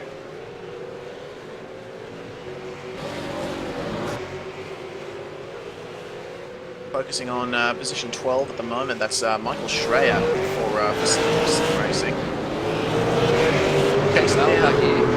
Chasing down Jake Burton and Benjamin Smith there, who are still involved in that little battle of theirs. Schreier's coming up to them and thinking, I want a piece of that. Just looking a bit further up, Kane, Kigame and Ian Ford as well, just in front of this battle group. So, actually, looks like Kane's lost a few positions since the start, down to P8. That way. Yeah, that's a shame, but he'll be wanting to work his way up somehow. Fair gap there, though, to Jared up ahead. We've got 13th and 14th. More TTL teammate shenanigans. It's John Latham and Matthew Hill. Anywhere we look at the track, we find these guys trying to run into each other. Yeah. TTL are a very fair sim racing team.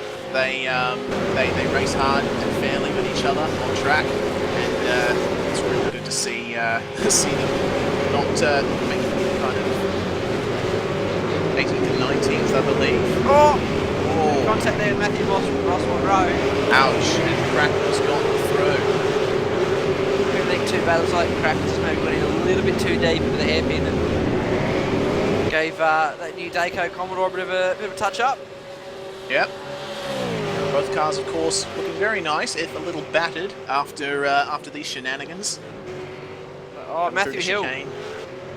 So I saw further, Matthew Hill must have got a slow down there because he's out of that battle. He was in with his teammate. Oh, that's a great shame. Right behind him, his new teammate. As you do. Jake Maloney, of course, another new signing for TTL. They actually both, Jake and Sam, last year's Battles 1000 winners, and both signed to do in TTL, so they managed to stay together. Yeah, and good on them, because they're doing a fairly good job right now in their first race for this new team.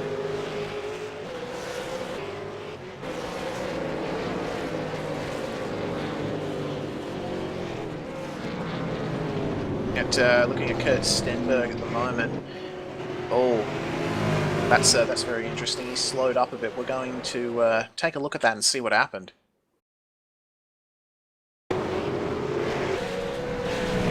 It doesn't look like he has any damage on my end anyway. I do know that I was speaking to Stenny before the race, and he's been having a lot of trouble with the setup on this car.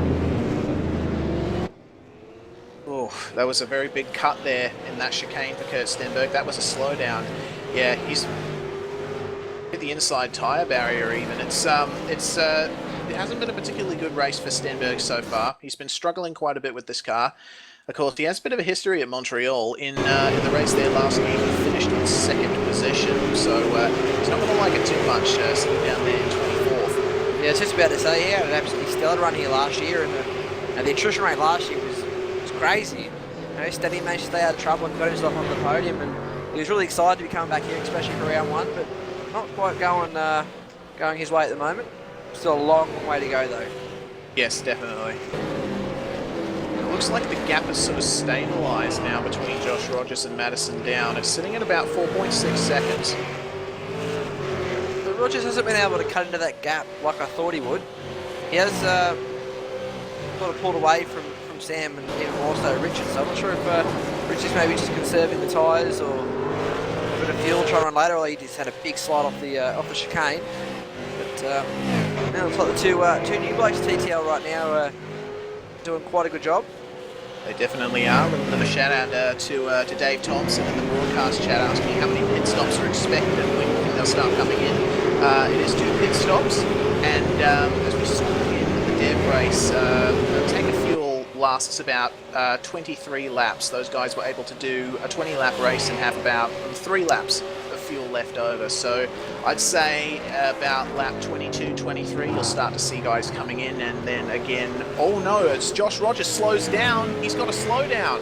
Josh Rogers has cut the last chicane, and he's going to lose so much time there. He's lost 3 positions. Ethan Grigall trying to look around the outside. Okay, make that 2 positions. After all that hard work, he finds himself back behind Richard Hampstead. He's got Ethan right up behind him, along with Jared Philsell. Yeah, Montreal does not take any prisoners when it comes to going off track. These guys are finding out the hard way. Got Muggleton dropping from 5th to 7th. We're not sure what happened there, but who knows, that might have been another slowdown.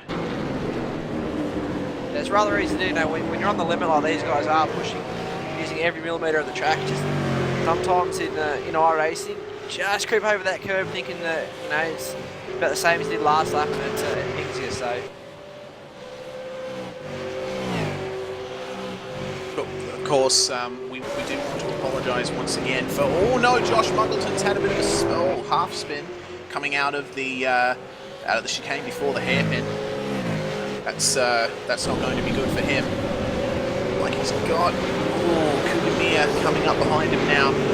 Just quickly, we do want to apologise once again for the team's overlays not showing up correctly. We are experiencing a few teething issues with the broadcast overlays. Of course, it's to be expected that there will be a few of those with us being out of the game for this long, but we will endeavour to have it all sorted by the next round, so don't you worry.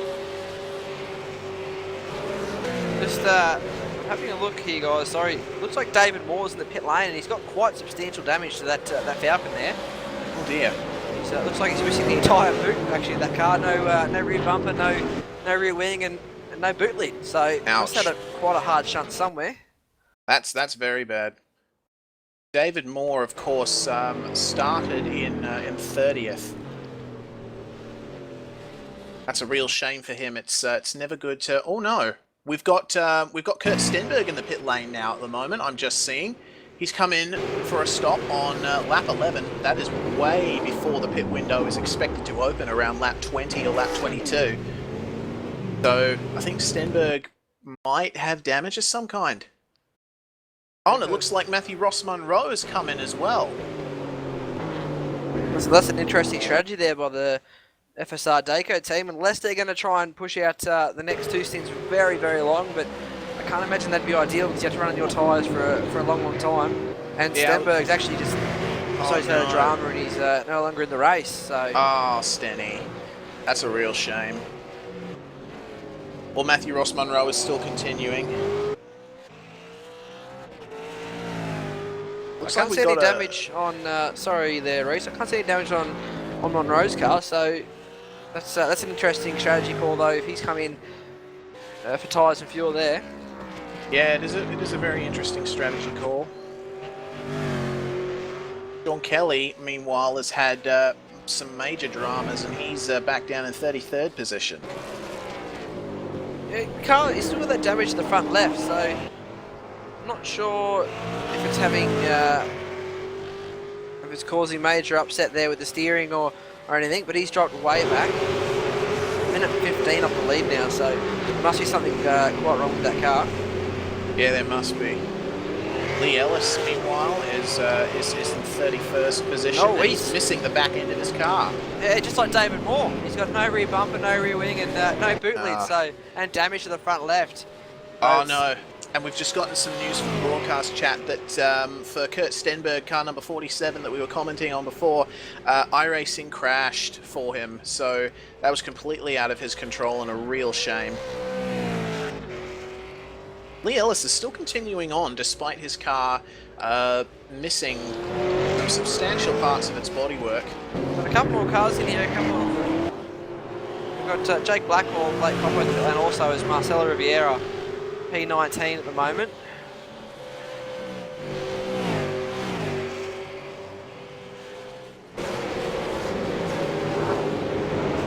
While Madison down again, keeping that lead very nicely.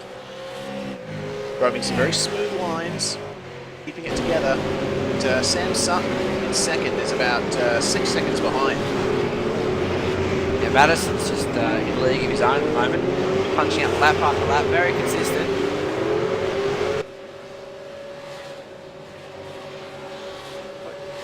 And it looks like Rogers has made his way back up to third.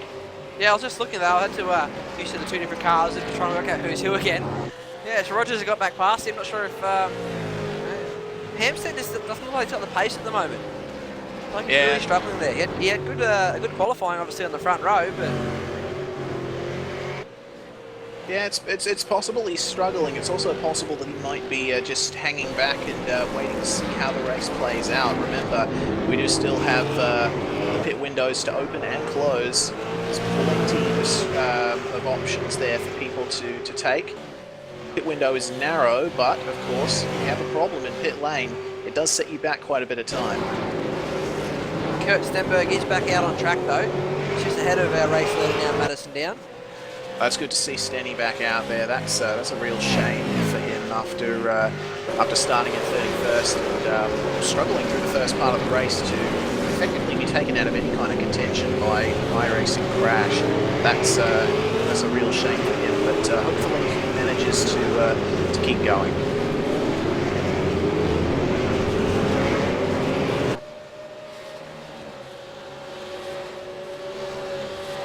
Looking at 5th place again now, Ethan Griggolt facing down Richard Hampstead, of course. Oh, when Jared Filsell goes flying into the pit lane, that's an early pit stop from him. Very early pit stop on lap 15. Yeah, David Moore's in the pit lane with his damage. I was trying to see who else in the pit lane.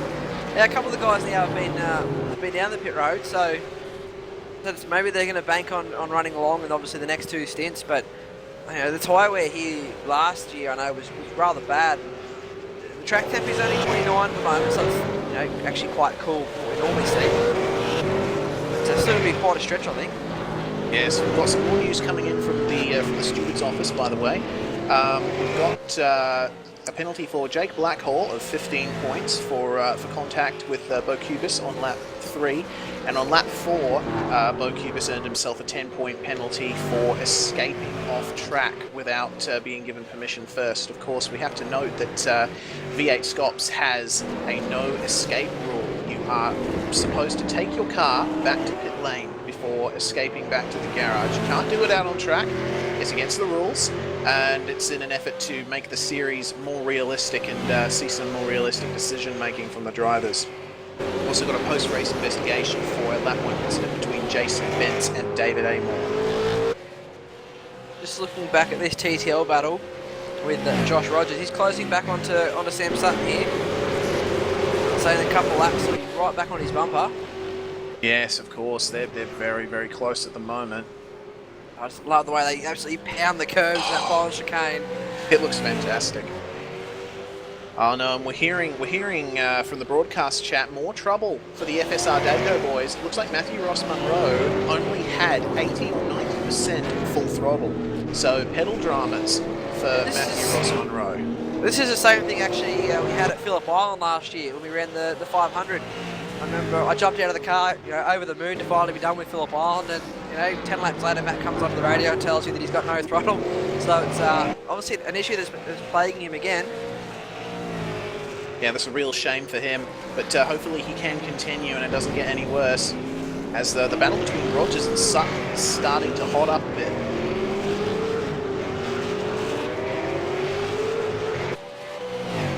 Very, very close, and it looks like Hampstead and Greg Galt are also very close. Getting very close to the back of Hampstead there. Yeah, it's good to see Ethan also into the series. I know he ran a couple of races last year, or Spa that I know of, but it's good to see him come out here and and race. A very talented V8 supercar driver. Always see him in the official series doing well, and I know there's been there's always a few little things said over what you can do against the top blokes, and I think honestly right now tonight we have all the top blokes in the V8 supercar. Yeah, I would say we do, definitely, and we welcome more. So yeah, please, if you think you can take these guys on into V8SCOPS, it's a very, very good series. Sam Sutton down in the pit lane. Looks on lap 17. Yeah, the guys are pitting a lot earlier than we generally expected them to. Was Greg Galt and Hampstead battling quite a bit. Hampstead moved to block Greg Galt there, coming into the first turn. Battle's starting to heat up. You see Josh Rogers driving way up ahead. Yeah, I'm going to say I think Richard Hampstead maybe not having the car quite to his liking at the moment. Something's a little bit off. He's still doing obviously quite well. He's in P3, so he's doing something right. But maybe just a little setup tweak here or there might be upsetting the balance in his car. Yes, indeed. More news about Daco Motorsport. Apparently, Stenny has had even more dramas and is now rebooting his PC. So, not going very good for the Daco boys at the moment. No, it's going to take a small miracle there for Stenny to repeat his podium from last year, unfortunately. But I'm sure he'll bounce back in round 2 and try his hardest as he always does. Most definitely. It's actually quite interesting seeing how we've got guys pitting a lot earlier than we expect. I think they'll be running some full economy runs mid-race. Yeah, like I said, I wonder if, I'm not sure what these guys have been testing in during the week or the weeks leading up to the race, but typically in iRacing you tend to see track temps well up into the high 40s and low 50s. So I wonder if the 29 track temp might be playing in their favour here. Yeah, it might. Madison Down has got a bit of lapped traffic there that he's having a bit of trouble with. That's Blake Coppo there for ERA. Blake, of course, started off in sports cars. As Rogers pits now. And I'd say they would try and get back on track with Sam Sutton, who's coming down the back straight at the moment. Sam pitted only one lap ago. Interesting to see where he comes out in relation to Rogers here. Actually, quite a scary pit lane. If you've got a guy ahead of you that is staying out, and then you got to really get on the brakes, and he's going to go right up behind him. It's a very fast run. I was just watching someone come in then. Actually, it's a bloody fast run into there, isn't it?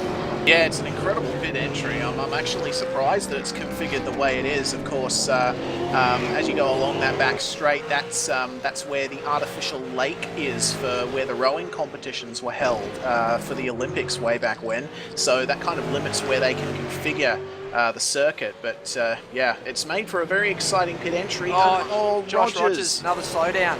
Oh man, that is really he must be so frustrated. Look at that. He's going to lose positions back to Ethan Greg Galt and Richard Hampstead, I think, here when those guys pit now. He's a long way off Sam Sutton. Definitely is. Came out of the pits 2 seconds behind Sutton, and that's really set him back. I'm looking at Jared Filsell now. He's just behind Sam Sutton. know if Phil Sell is pitted yet. Yeah, he has. And a couple laps ago. Okay, dokes.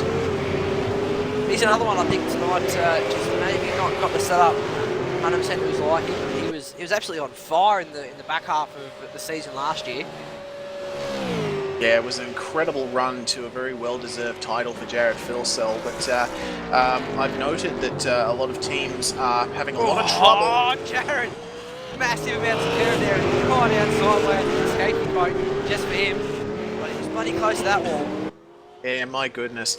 Yeah, it's interesting to note that a lot of teams have actually had trouble in preparing for the race, actually getting the cars to ride the curbs the way they want to. Like, you see V8 supercars in real life, and they can pound those curbs massively lap after lap after lap. But interestingly, this virtual representation of the V8 supercar at the moment actually doesn't like curbs very much. So you have to change your driving style to suit that, and also change your setup to suit that as well. But because there's so much time to be gained by riding the curbs properly here at Montreal, it's put a few teams at a bit of an impasse, and they're ending up on the wrong side of it sometimes. Yeah, it's been a little niggling problem within the community since the car come out, and I remember, I think it was last year here we were testing, Sam was saying to us, you've got to really make a decision as you go into the corner, either take all the curb or take none. You really don't want to just have half the car, and the problem with taking all the curb is, you're risking in those slowdowns, which is quite easy to get. And so we've got Richard Hampstead now in the pit lane. Yep, and following him in was Ethan Griggold. So they've shown their hand. Keep an eye on this one. Yeah, they're pitting at the time that going into the race we expected people to start pitting. So it's going to be, I think, a fairly normal strategy for them so far. To say it feels like forever you're just sitting there and the cars were flying past you. Yeah. It's like an absolute eternity. Yeah, and on a pit lane like Montreal, which is very, very long, and you only can go 64 kilometers an hour in the pit lane, so... Oh, Richard's had a fantastic stop. Yeah, he has, and Ethan's only just gotten going, so Richard Hampstead has gained quite a bit of time there. Josh Rogers too. So Ethan's lost a lot of time, because he's going to come out behind Rogers, who remember had that slowdown as well. So as Ethan comes out of turn 2, Hampstead's already going up into the first chicane, so not sure what the hold up there was with Ethan, unless he had a little bit of damage he was trying to take care of, but that's cost him a good 5 or 6 seconds in that one. Yeah, it certainly has, and Ethan Griggold just sliding a little bit, coming out of that first chicane, getting used to the car. Tyres are not up to pressure, not up to temperature yet. Interesting to note. Still out there, sorry, Reese. Yeah, I was going to say, another thing that's interesting to note, it was brought to my attention, the track temperature is 29 degrees Celsius, which is a fair bit cooler than what we've seen in the pre-qualifying and the practice and qualifying sessions. It was, in the 40s beforehand, so that's quite a drop-off in track temperature, and I'm wondering if that's catching a few of these guys out. Yeah, I mean, that's exactly what I was saying before about the guys maybe pitting earlier and running the gamble on the tyres. Is the track temp's notably lower than we normally see in iRacing. So, but as you said, it could be, they've set the cars up here for probably a very slippery, greasy track. And come out here and it's got a little bit of grip. So, it is a fantastic finish having iRacing now with the dynamic weather. It throws the little curveball up. And I'll tell you what, the car's going to have a lot of grip if it's really cool. Yes, definitely. The dynamic track as well, watching the rubber build up as the race goes on. It's a fantastic feature to see, and making it more like real life is never a bad thing when it comes to sim racing. That's it. And there's nothing more fun than going out on an overcast track that's only like 20 degrees. Actually go out there and just fang it. So even 29 degrees, these cars are going to feel relatively good right now. Yeah, most definitely. Kugamia, by the way, having a little bit of a moment. He's down in 18th at the moment, trying to make up ground after his pit stop. He's having some serious pressure put on him from Michael Schreier at the moment as they come through the first chicane. Quickly, our race leader is in the pit lane now also, Madison Down. Oh, here we go. Yep. Keep an eye on Sam Sutton here. Yep, and I'm going to be keeping an eye on Ian Ford to see what he does, because he's managed to make it up to second on track. And he's going into the pits too. Ian Ford pits. What about John Latham going into the pits as well? Madison's just pulling up in his pit stall as Sam comes around the hairpin, so there's still quite a bit of time. Jake Burton stays out. So Sam's now coming down the back straight. Madison had about a 7-second lead, I think, roughly, before the pit stop.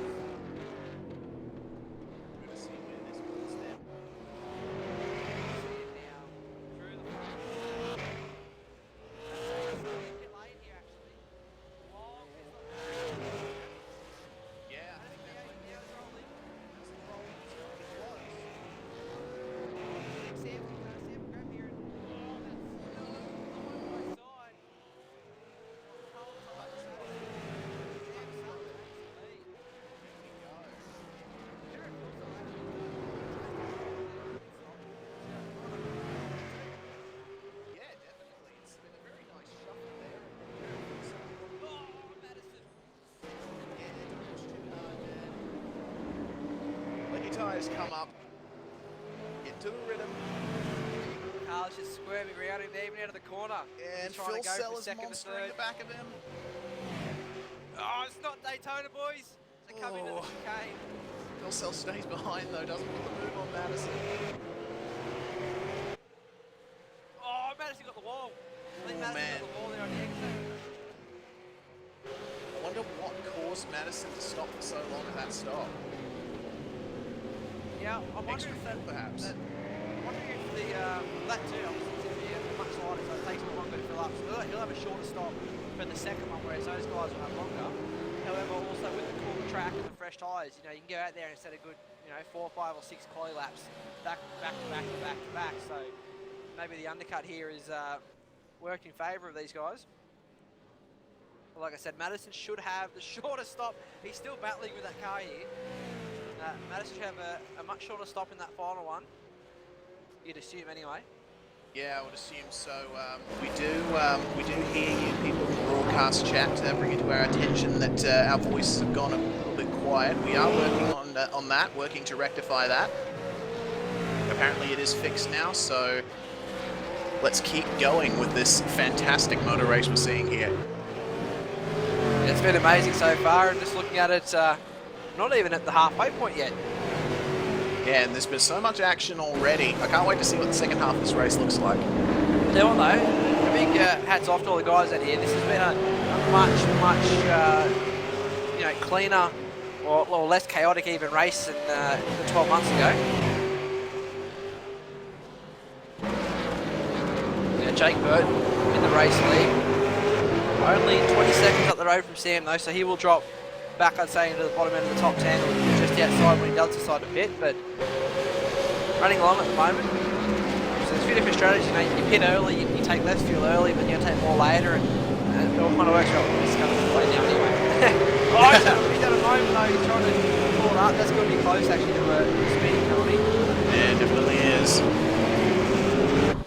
But that's one of the great things to look forward to with this year's championship and the race formats and the fuel strategies. You know, I said you pit early, you take less fuel, but you got your standing still for longer later, and vice versa. So definitely going to add some variety to it.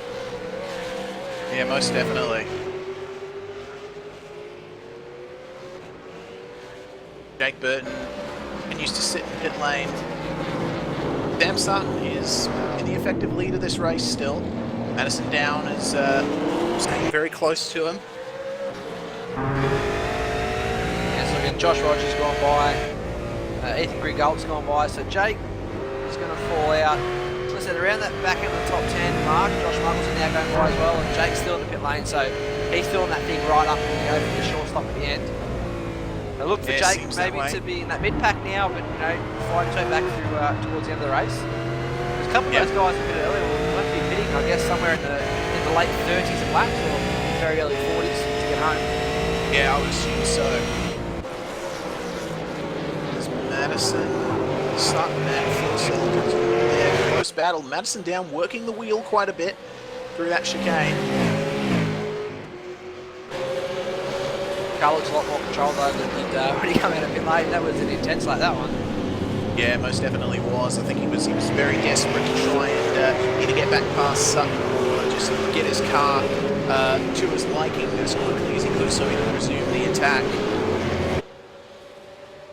Sam Sutton now has race lead. He'll tick over next time past the line. Madison, who did only a couple laps ago, lap 23, versus Sam's pit stop on lap 18. So there's not that much of a difference in there, but obviously it was enough for Sam jumping into pit lane.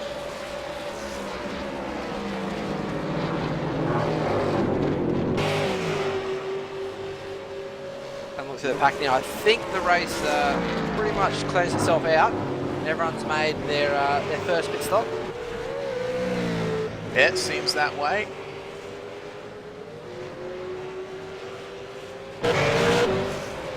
We've got a few guys just settling down here so slightly. Looks like Ethan Griggold and Michael Schreier. No, wait, Michael Schreier and Kane Kugamiya, sorry, are still very, very close together on track. So it's quite amazing to see it, around this place with a 40-car entry. It's a rather large grid. We've only had 4 people out of this race so far, as we edge closer and closer to the halfway mark. So, like I said, it's been a much calmer race than it was last year's race. Yeah, it's very good to see guys still in the race after this long with such a big grid. We're focusing on the battle for 16th and 17th. It's Michael Cracknell and John Latham battling at the moment, and they've got Michael Healy just ahead of them, driving for TTR. Yeah, Healy had a couple of impressive performances last year. Yeah, I know for myself, I never really heard of the guy, and he signed up with TTR, and I think he might have had a Gran Turismo background with those guys, going back many years. Like I said, it just goes to show, when these guys align themselves with the right drivers and the right teams to help them develop, they do some pretty special things. Yeah, they definitely can. TTR and TTL are some of the old guard of Australian sim racing. TTL, I think, is actually the oldest team in this field. They've got roots going back to the Grand Prix Legends days, back in the late 90s, early 2000s, and they're still here. They're still racing.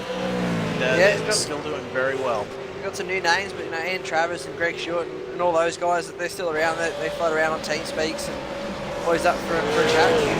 Don't see them much on the track anymore. They've got injected a bit of young blood into the team, and they've actually, just off topic from the V8 Supercars, actually TTR and TTL did a fantastic job as one of the Australian teams to qualify for the upcoming Blankman Pro Series. So it's good to see Australians taking on the rest of the world. Yeah, it definitely is. They all got their black stripes, and they're very well deserved at that. Going back to this race. The battle up front here, Madison down, Sam Sutton still going. It looks like Phil Cell's just dropping off a couple of tenths each lap now. About a second and a half off the lead. Yeah, battle between the top 4 is very good. Almost Phil Cell right out sideways once again. I'd half expect a montage after this race, and Jared Philsell going sideways in the final corner, and Mark Scape as a voiceover going right out sideways. on a 10-hour loop or something, as you see. Oh, goodness me. Phil Cell does love his Scafey quotes. Can someone do that for us, please? We'd like to see it. Oh, boy. But Madison and Sam are still very, very, very close together. Madison getting back into the swing of things now. Getting on the back of Sam Sutton there. Did a great job in the first in the races, punching out consistent laps in the, the 35s and low 36s. Sam's tyres a couple laps older. Madison's car a little bit heavier, so it kind of evens out. And Sam got a slowdown. Oh no! Yeah, I thought when he went over that curb, I thought surely that's a slowdown. He's still trying to clear it. Here comes Jared Philsell. That wasn't quite sure what was going on there because he jumped on the brakes as well. Oh boy! I hope Sam's clear it now. Philsell's actually had the best run down here. He's going to come out sideways. Goodness me! Side by side with Madison down. And here comes Sam in the draft. So we're just going to leave it 3 wide. Oh my goodness. He's going to go 3 wide. Yeah, here we go. Oh no, Sam thinks better of it. That would have been crazy coming in. Oh, Phil's down. Oh, so close. Oh, goodness. Ryan sideways again. And Sam Sutton retakes second. Wow, that was incredible. Oh man, that's why you love this series. You've got three of the best guys in the V8 Supercar, 3 wide down the back straight into the chicane. It's absolutely brilliant. Oh, we've got a replay on board with Jared Filsell. That absolutely fantastic driving from all 3 of those drivers, for it to go feet up. Yeah, it was probably a smart thing there for Sam to back out of that, because that would have been very hairy coming into the chicane. Yeah, Sam's kind of known for planning ahead quite a bit in his race driving. I'm sure that he's got a vision in his mind of where he wants to be at the end of this race. Oh, as Filsell just gets a bit of the grass. Nearly hit the wall coming out of that chicane. And all that, Madison got the lead, Sam's back to second and stays put. There we go. Things are back to normal, if a bit closer. And we may or may not see Madison starting to pull a gap now after this. Just a little bit behind those guys. Josh Rogers, again, after a couple of slowdowns, is about half a second faster than Richard Hampstead, closing on him, so I dare say there'll be another battle going on in a couple laps. I really do feel sorry for Rogers, because he's had a great pace this race, but he's had a couple of slowdowns which really hurt him. Yeah, he topped pre-qualifying as well with a very, very good lap time, so it is a shame to see him getting as many slowdowns as he has, but hopefully he can be just a little more conservative and make use of his very good pace.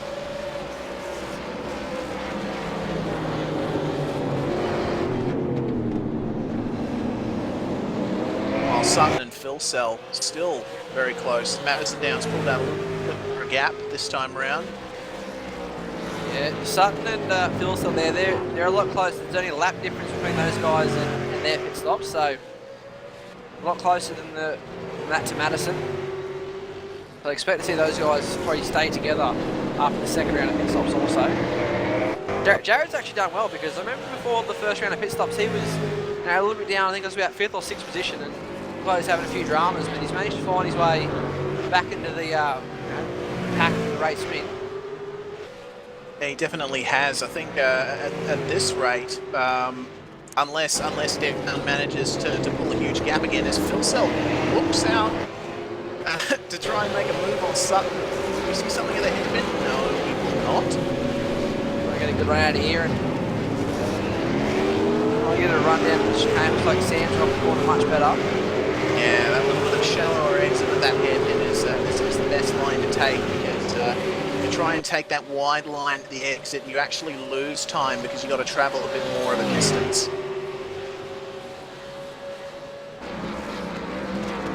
Just incredible racing so far. I'm really, really happy with how this race has gone from a spectator's viewpoint. Oh, it's been a fantastic way to start the season. Like we're only just over the halfway point now, so I think it's going to be a big season. It's going to be. I genuinely think there's going to be about 4 or 5 guys who win this championship this year. Yeah, of course. Yeah, there's so much talent in this field that, and they all have all these strengths that really play to some really good racing in this series, and I can't wait to see how it pans out.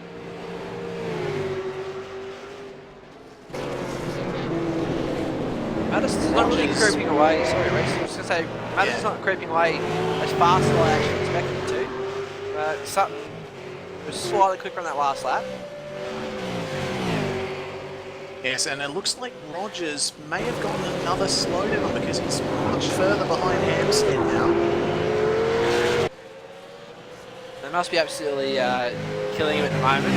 Every time he gets close to Hammer, he just seems to have something go wrong and fall back. And yeah, they have gapped in gold by people though. Still not sure what happened with this pit stop. We've got some entertaining racing going on back in the field a little bit. 8th, 9th and 10th. Or 9th, 10th and 11th, my apologies. Got a bit close there at the chicane. Treyer and Ford both extremely close. Those camping mirrors right in front of them. They'll both be wanting to get past them. Actually, just looking just behind those guys, Matthew Ross Monroe, P12. He's a guy that was was apparently having some throttle dramas before, but he's still got a fantastic job he's still having at the moment. Yeah, definitely. He's in P12 and on a track where you're at 100% quite a bit. Yeah, it's good to see. It's good to see Matthew Ross Munro up there, especially after his dramas. Oh, as he comes out of the chicane. Yeah, those guys are loving that inside curve. Back at 22nd, 23rd. We've got Brenton Hobson and Blake Coppo getting together a little bit here.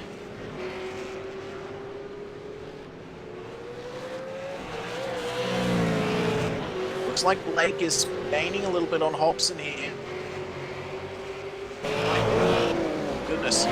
Very, very close. Yeah, it's a tough choice here. The good run off the chicane and a bit of draft.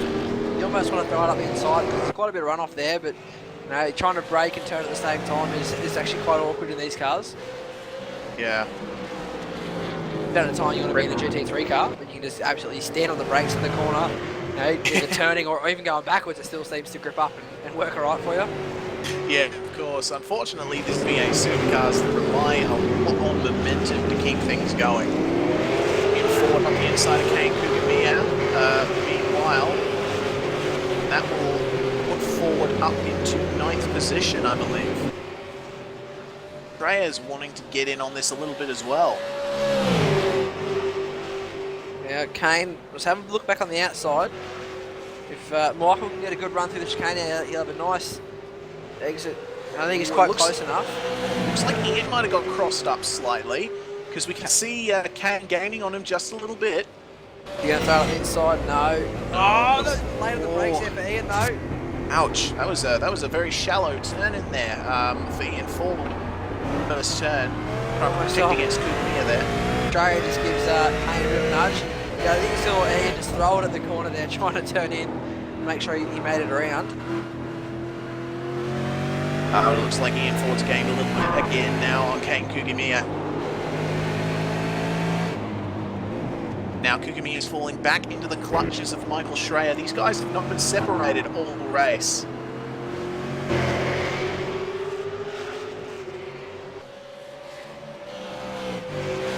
Schreier's got to try and get a good run out of this next chicane or just close the gap enough coming out of the hairpin.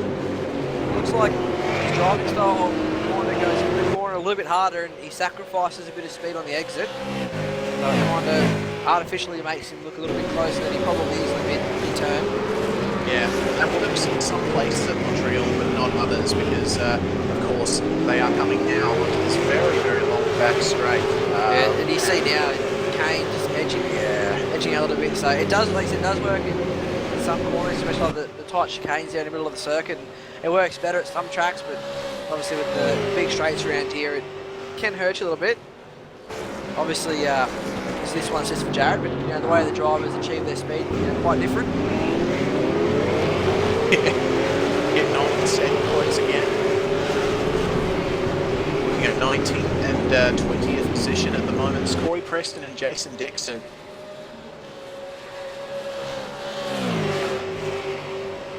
Corey Preston driving for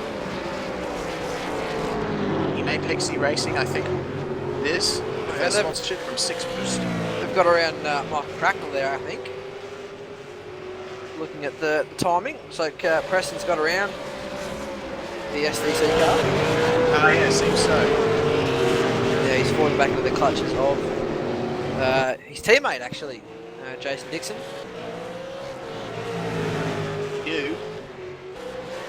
Looking there, we're on lap 34 now, so I wonder if some of those guys that pitted early would be getting close. Well, there's still quite a long way to run, so there's still 24 laps to go, so they can't quite make it home yet, I don't think. I would expect them in at any point in the next, 2 laps. They would have to pit about now, because you can't go more than about 25 laps, I'd say, at a stretch on a tank of fuel, with the way things are going. And it looks like there's been a position change between 19th and 20th. Cracknell and Dixon have swapped positions. The Crackers has lost a place each lap last two. Maybe his tyres just a little bit worn out here in the second stint.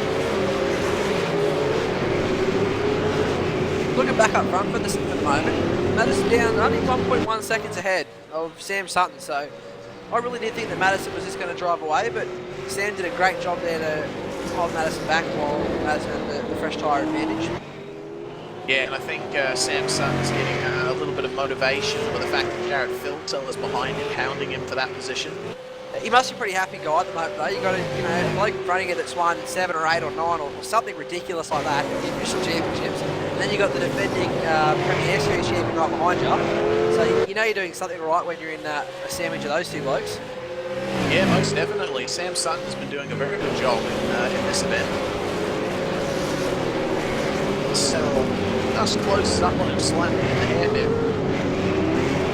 And Filtel again takes that one corner on the exit. That kind of hurts him a bit. Now, your prediction is correct, Reese. I'd say we'd see Jared in first out of these two. Because he did pit 2 laps earlier than Sam. Got to battle for 13th. And whoa! Sorry, I kept my eyes on Jared Filtel there. Oh, they're both coming in. Jared Filtel got ahead of Sam Sutton there. What a pass. Actually, wow. A great play for you guys there. Yeah. Look, Jared darted to the inside. Sam mustn't have been expecting it. Oh, wow. Well, that was going to be quite an accident for a second. He went over the pit entry line. I don't know if that's illegal or not, but regardless, that was a very daring maneuver by Filtel. Yeah, that's unless of course he was taken by surprise by Sutton braking early. Yeah, having a look on my personal replay at the moment, it was definitely a late decision by Sam. Sam was fully committed to taking the corner, and then saw that Filtel was flying in the pits and decided to follow him in. Yeah, and Muggleton comes in as well between them. We'll be staying focused on them. Interesting to see who gets out first. Sam is away, so Sam gets the position back. Yes. Jared's actually stationary for a bit longer there, but Jared would have been feeling rather happy with himself, and then he's just lost it in the pit lane. So. Yeah. Oh, well, that is the way the metaphorical cookie crumbles, as Sam Sutton now has a bit of a gap over him.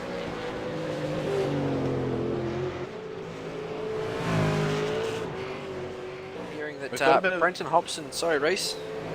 That's all right. I was going to say we have Stewart's report there. Brenton Hobson and Blake Coppo. Brenton was deemed at fault in an incident between them, and he's been given a drive-through penalty. So, if you're Madison down, what do you do? Do you pit? You know, does he risk? Because if he had to get enough fuel in to go home, or does he try and get the fresh tyres again like he did and get past him again? Because like with the fresh tyres, the undercut may land in the favour of Sam Sutton and Jared Filtel again, but obviously Madison will come out with the fresher tyres. Like he didn't have the pace. I don't think he had the pace in the first stint. Yeah. I don't know, if I was Madison down, I would probably pit as soon as the window opens again for me to pit and make sure that I have enough fuel to the end, because he'll be stationary for a lot less time, wouldn't he? Yeah, he'd have a really short pit stop because he pitted way later than those guys, so he'd come in, he'd be standing still for less, and you know, it's like the undercut where he stays out, yes, he'll still have to take less fuel, but those guys are going to get the benefit of the fresh tyres.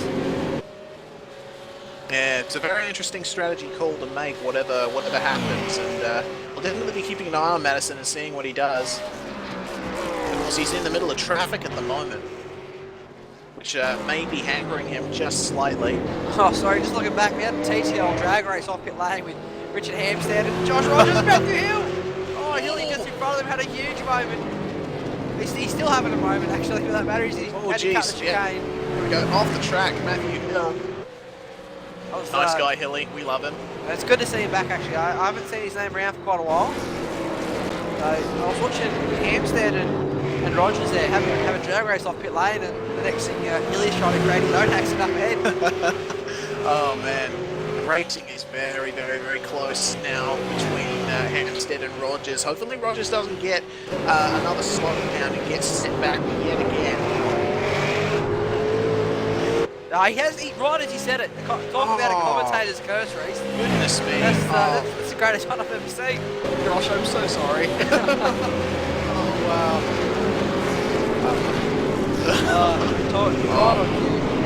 Man, I legit feel bad now.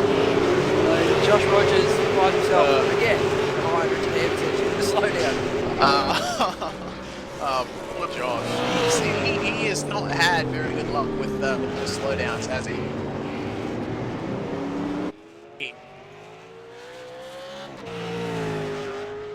So Madison now still tracking around. Sorry. Yeah, Madison down, just cruising. Once again, I'm still keeping an eye on him though, just to see if he decides to pit at all. Yeah, I know. Obviously, he knows better than us. He's won the championships and won a lot more races than we have in this car, so he knows what he's doing. Yeah. But I just think you try and get in and keep that advantage of the fresh tyres to a minimum. Yeah, I mean, if you can drive the V8 Supercar full stop, you already know better than I do. As we see Madison going into the chicane once again, not electing to pit this time around. An update A for couple more cars in pits. Yeah, it's about to say. Preston catching Hampstead, you're hearing? Better say, sorry, but anyone out there following Sean Kelly, I just saw him come down the pit lane and he's still a fair way down the pack, so this hasn't been his night to start the championship, unfortunately. Been out of the car for about 4 months here. That's so that's quite a time. Very long time to not be driving what is arguably the hardest car to drive on iRacing. And it's fantastic to see, the way this series keeps evolving. You just can't be caught napping or just standing still in the off season. And a break's obviously nice, but sorry, just watching Jared on my own replay there. If you don't keep up the miles in this car, it is quite hard. It's not so much about driving the car; it's about those extra few little tenths. And Sean used to be quite a regular front runner. I dare say he'll be back up there rather than tonight's performance won't make him too happy. But it just goes to show, guys like that, if you don't drive the car, then you lose those couple of tenths, and in this field that puts you way back in the pack. Yeah, it definitely does. It really speaks to the caliber of the drivers that we have in this series.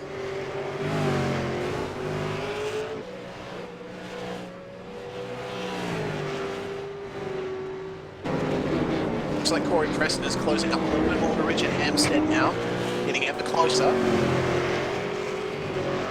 Madison down, race leader is in.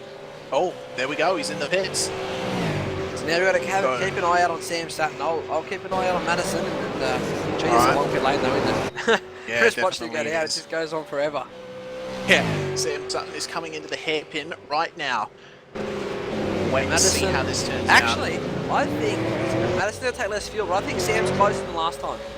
I think so last time Madison was pulling up and Sam was going into the hairpin. I dare say that Sam's going to get him here. This is why, if I was Madison, I would have pitted, but like I said, he's going to be standing still for a lot less time. Yeah, it's going to be close once again. Madison's out. There you go. Madison's out. Why? He's standing still for a lot less time, I thought. I was going to say, I dare say he would keep his lead, but Madison's a little bit of traffic apparently. Yeah, he's got his teammate right in front of him, Sean Kelly. And then also Jason Benz and one of the RA cars as well. Ian Ford is also in the pits at the moment. A 13-second gap between Down and Sutton. That was definitely the right thing to do for Madison. Yeah, well, that makes us look a little bit silly. But I knew he was going to be standing still for less time, but I just didn't quite know it was going to be that much. Yeah, well, either he's managed to save quite a bit of fuel in the early stages of the race, or he's planning to fuel save now. Because he's got about 19 laps left to go in this race. But I dare say that's pretty much guaranteed him the race win. Don't go saying that, Reese. Remember last time you started talking about Josh Rogers? Yes, of course. I'll keep my head in. Alright, so just up ahead of Madison there. A couple of guys jostling for position. Sean Kelly got around Jason Betts. Actually, someone's had a moment there at chicane and Metro. Just smoke, not sure what that was about. We're hearing Corey Preston and Ethan Gold. Oh, Ethan Ethan pulling out a line. He's going to go for the move here. On Corey Preston, he manages to do it. And now it's brought Josh Rogers right onto Corey Preston. Oh, it's a bit of a drag race coming down to turn 1. Rogers on the left-hand side of the straight. Presto jumps to the right. Preston jumped on the brakes quite early there, probably just to let Rogers get by before they enter the turn without causing too much trouble. So it looks like the field is slowly cleansing itself because Madison all past the line, and our timing's saying he's in the lead from Sam Sutton and Jared Philseller. So gaps down to 12 seconds now, and Philseller's a further 2 back from Sam. Yeah. Up front, it's gotten a bit spaced out. Actually, go on, Corey. I was going to say, I just heard Madison there coming into the chicane. Oh, not the chicane, the hairpin rather. He was way off the throttle before he hit the brake. So I wonder if he's fuel saving now. You have to keep an eye on that gap. It's about 12 seconds at the moment. Keep an eye on it because I swear I heard him fuel saving then. Yeah. Try to listen as he comes. And again, yeah, he's way off the throttle before he hits the brakes into the final chicane as well. He's fuel saving. Alright, we're going to take a lap on board with Madison, try and listen into that fuel saving that he's supposedly doing. Yeah, you can hear it. You can hear it right then again. If I'll be quiet. The next couple of corners, you can hear him lifting off before he gets to the brakes.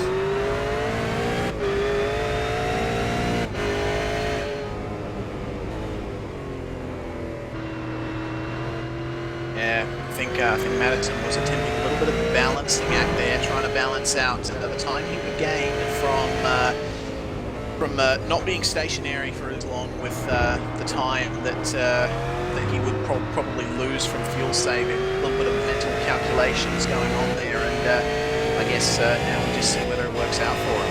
Yeah, it's a lot smarter to do the fuel saving now though. Like he's got to get a 13-second lead, and he's down to 10.9. But you'd rather fuel save now than go as hard as you can and find out you don't have enough fuel and have to deal with Sam on your bumper or towards the end of the race even. And he technically is, you can hear it again. So yeah.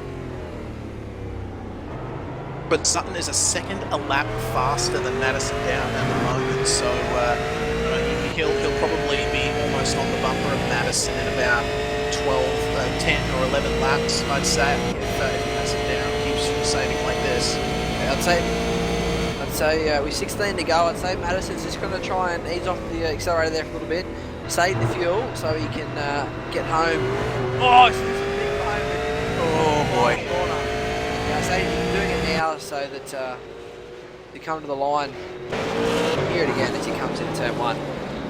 Yeah, like I said, it's much better to be doing it now than later. So yeah, he's smart. He's a smart man. He's driven his car for many, many years, and he knows what he's doing. So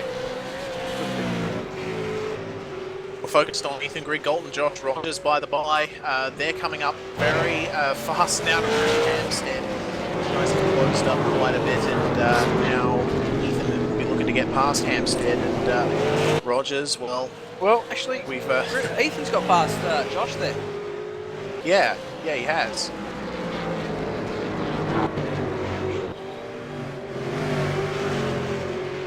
Looking through his lap times, there's nothing that's notably slower.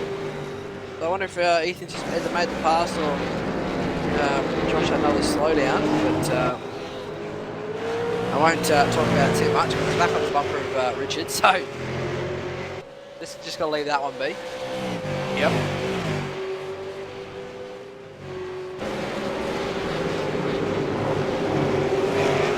1.3 seconds faster. Madison down was Sam Sutton's pace. Well, you see, Sean Kelly is the guy directly out of Madison in the lane, and Sean's well and truly checked out, and this Madison is rolling a long way down that straight, and you even see the cars behind him closing right up. I wonder, I mean, I nearly wonder if he's taken maybe a lot less fuel, because he's saving, actually he's rolling out of very, very early. Yeah, I'm starting to. I know Madison has a lot of experience behind him, but I'm starting to doubt whether that was the right move with the amount that that Sutton is closing up. The gap's now under 9 seconds already. It was near 14 when he come out of pit lane, and it's already under 9 in 3 laps. So, wow. It just sounds like he's fuel saving a lot more than you'd expect. Like I said, unless he's just going to do it for a couple more laps and then just go for it. Yeah, that's also a possibility. We'll have to wait and see.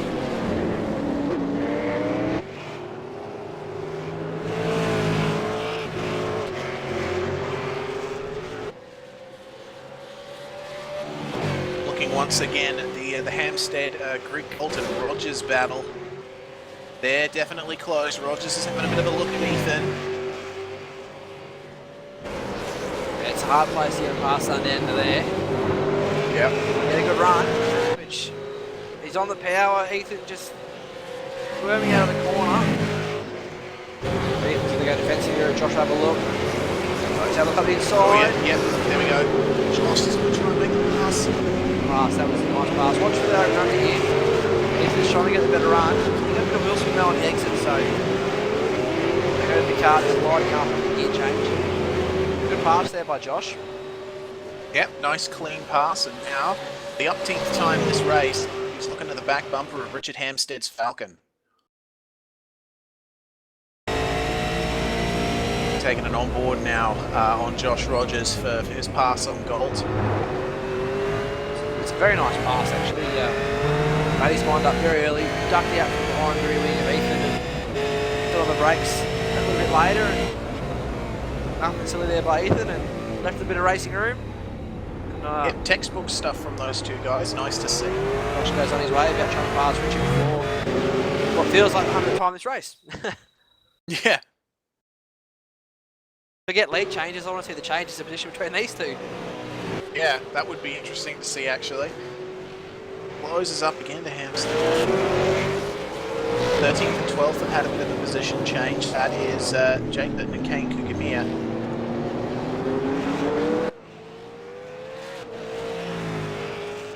Just updating anyone who's interested on the lead gap. He's now down to 7.2 seconds. Madison down to Sam Sutton and Jared Villeneuve only 9 seconds behind. Closing up really fast. We're trying to have a listen here again. Madison down the back straight. And he's out of it very early. I think he's actually lifting off earlier than he was before. So I'm starting to wonder if it was a genuine mistake of taking too little fuel. I'm wondering too, honestly. Damn Sutton, you just need to put in the best. You know, just over 10 laps of your life right now and you got a chance at winning this race. Most definitely. This is definitely going to be one of the most interesting finishes I've ever seen. 6.5 that lap, so it was less than a second. I think Madison's just trying to stay ahead of the two cars behind him now because the gap's staying steady to those guys. Although Sean Kelly, who was directly in front of him, is just checked out. He's not even in the picture anymore, so... maybe a night of what could have been there for Sean. Most definitely. It was, it's a real shame to see that happen. Sean's a very good driver and he has been up there in the past. Hopefully he gets back up there again. We'll just quickly, while there's a bit of a break in the action at the moment, a quick run down from the top 10 race. Madison, Madison down in first, Sam Sutton in second, Jared Villeneuve done a great job in the seventh race. Race. He's coming on the podium and that Richard Hampstead, Josh Rogers battle still raging. That's pieces lap 1. Greg Gold doing a fantastic job as well there. CP6, Josh Muggleton doing a great job. I haven't seen him around for a while. He ran the endurance races last year but missed the bulk of the season from memory. Michael Schreier doing a great job as well. Ian Ford and Benjamin Smith is your top 10. Very nice stuff. Jake Burton's currently in 11th with Kane Kugamia in 12th. John Latham is 13th, Mike Healy 14th, and Jake Maloney rounds out in the top 15 in this race. Just looking at the position changes, and the two that really stand out to me are Michael Schreier and Sam Sutton. They both gained quite a few positions for this starting position. Trey started 14th, is now 8th. Sutton started 7th, is now 2nd. That's a very good strategy plays there from those guys. Oh, Tony Aldridge has moved up 13 positions, I've just been told. So looks like he that's could actually especially be good. the mover of the race. Yeah, looking through that, I don't think anyone else is.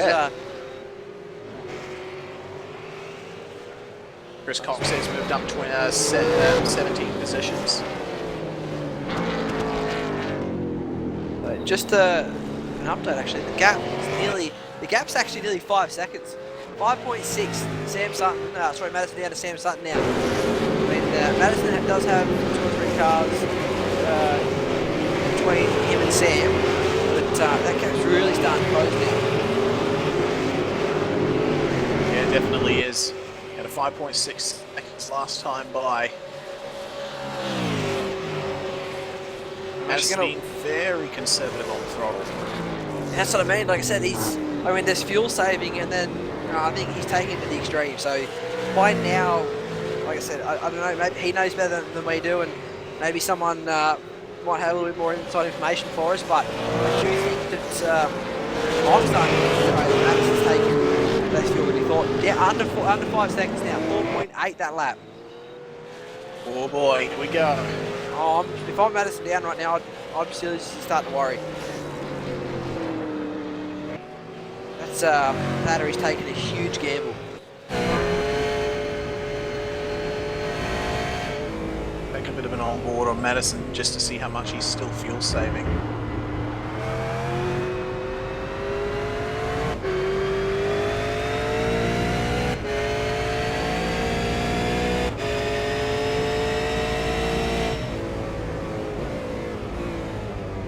So he was out of it well before what you would be normally.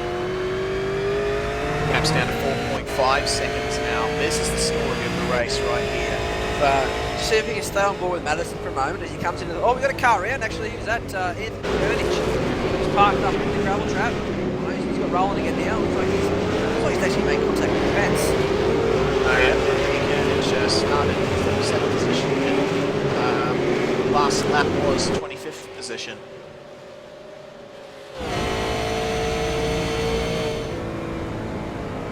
I just had to heard Madison again, so he's still out of he's still massively off the loud pedal there.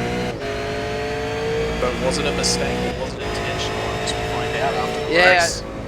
It's saving to turn 1. Wow, he was out of it before he started turning in there, I think. Goodness me.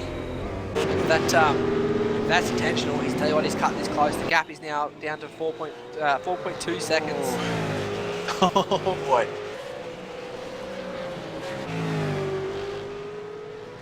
How many laps we've got to go? We're on lap 49 right now. Just under 10 laps to go. Yeah. Madison's got to hold on for 10 more laps.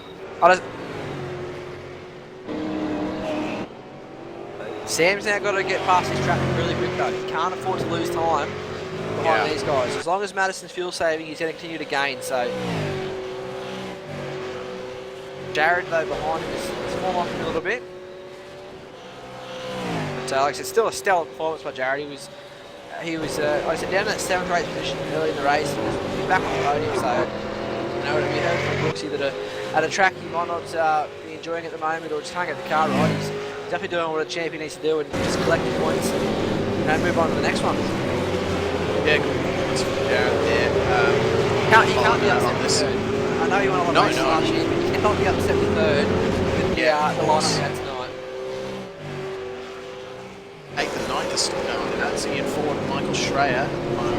Schreier's been in battles all race, hasn't he? He's been fighting hard. Good battles up and down the pack here. I just can't take my eyes off this timing though at the front. Yeah, under 4 seconds now. Under 4 seconds. Sam's got to get past his traffic. He's got to get past him. He's got to do it quickly. Looks like the ERA car's moving out of his way. Yeah. That's what he'd be wanting to see. That's one. Another couple of cars in front of him now. One of them another ERA car. One laps to go. 3.8 seconds is the gap. Tell you what, we're going to be up for an absolutely stellar finish here. Yeah, this is going to be fantastic. It could just be a massive anticlimax and Sam gets up and just drives past him because Madison's got no fuel, but... Yeah. Just hearing a request for the broadcast chat from Shane Rayner. Oh, we've seen onboards from Madison down. How about we go on board with Sam Sutton for a bit to see how hard he's working?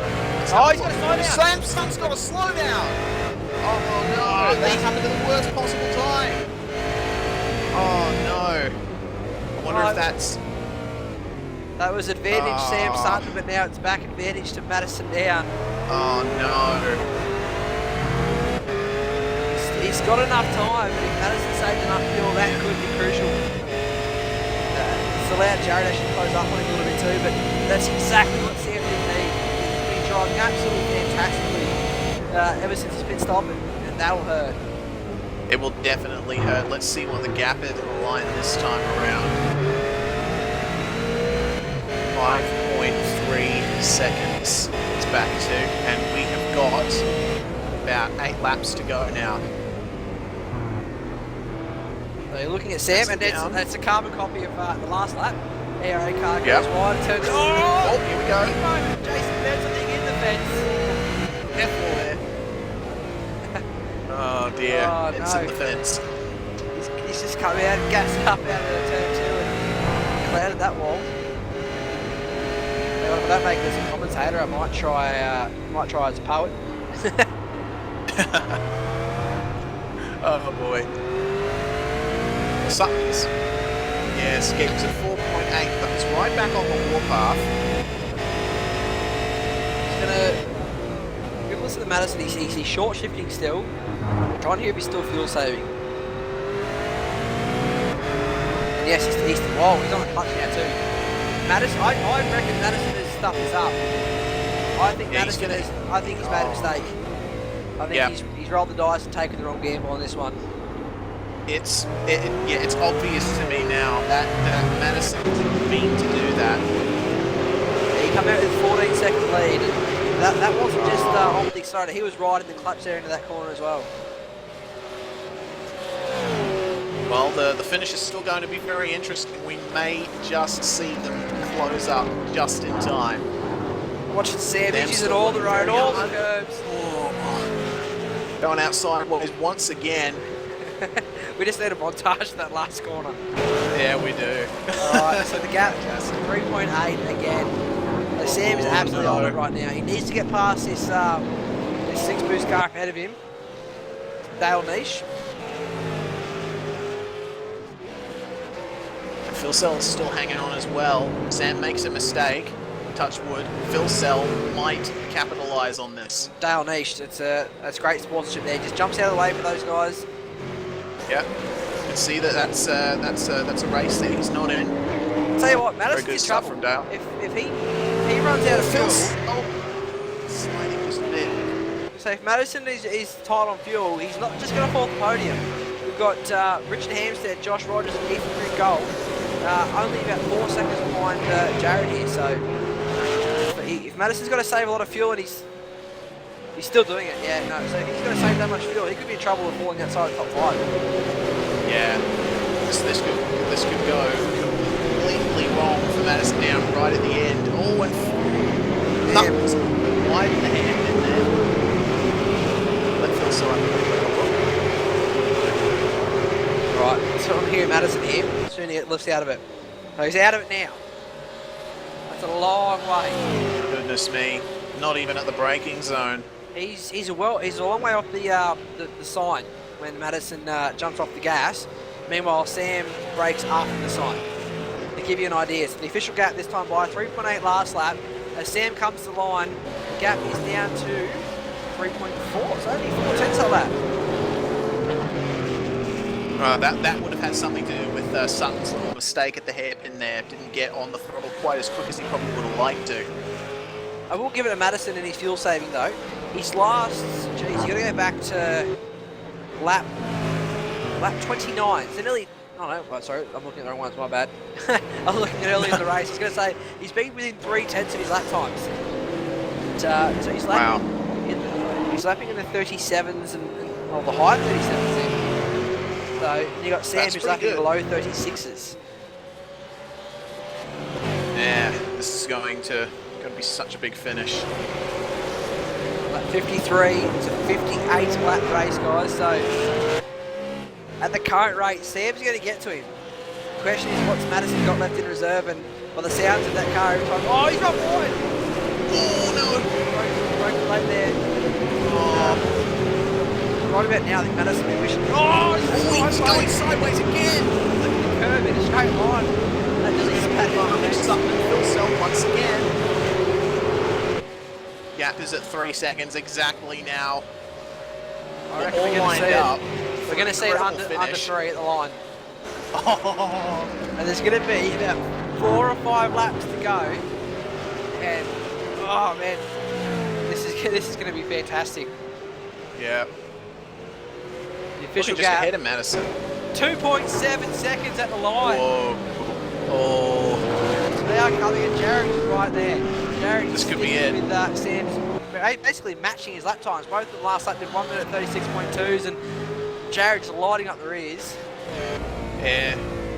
Jared's laps have been in the 36s for the last 7 laps. So I might be he's running on out. too. I might be running out for the likes of Hampstead, Rogers. Actually, Rogers still hasn't managed to get past him, unfortunately. So, well, he hasn't had any more slowdown by the looks of it. But Tom might be running out for those guys to catch up. They're in a great battle themselves, actually. Looking further back, they've been too focused on this front pack here, and you say Rogers have a look up the side. They're very close. Golden is very close too. Man, we're going to see some great finishes all through the field in this race.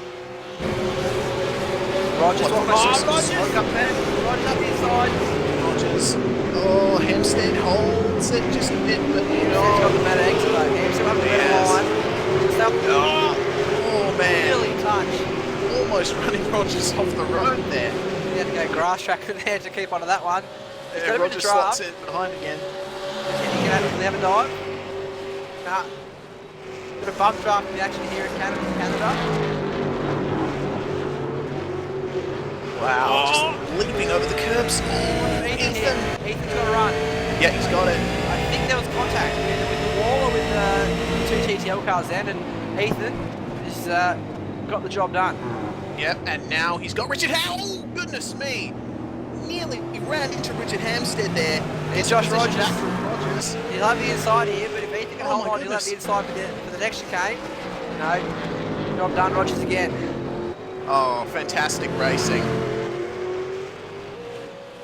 Now, if you Sam Sutton, lap 55 or 58, Madison down is well and truly in his sights.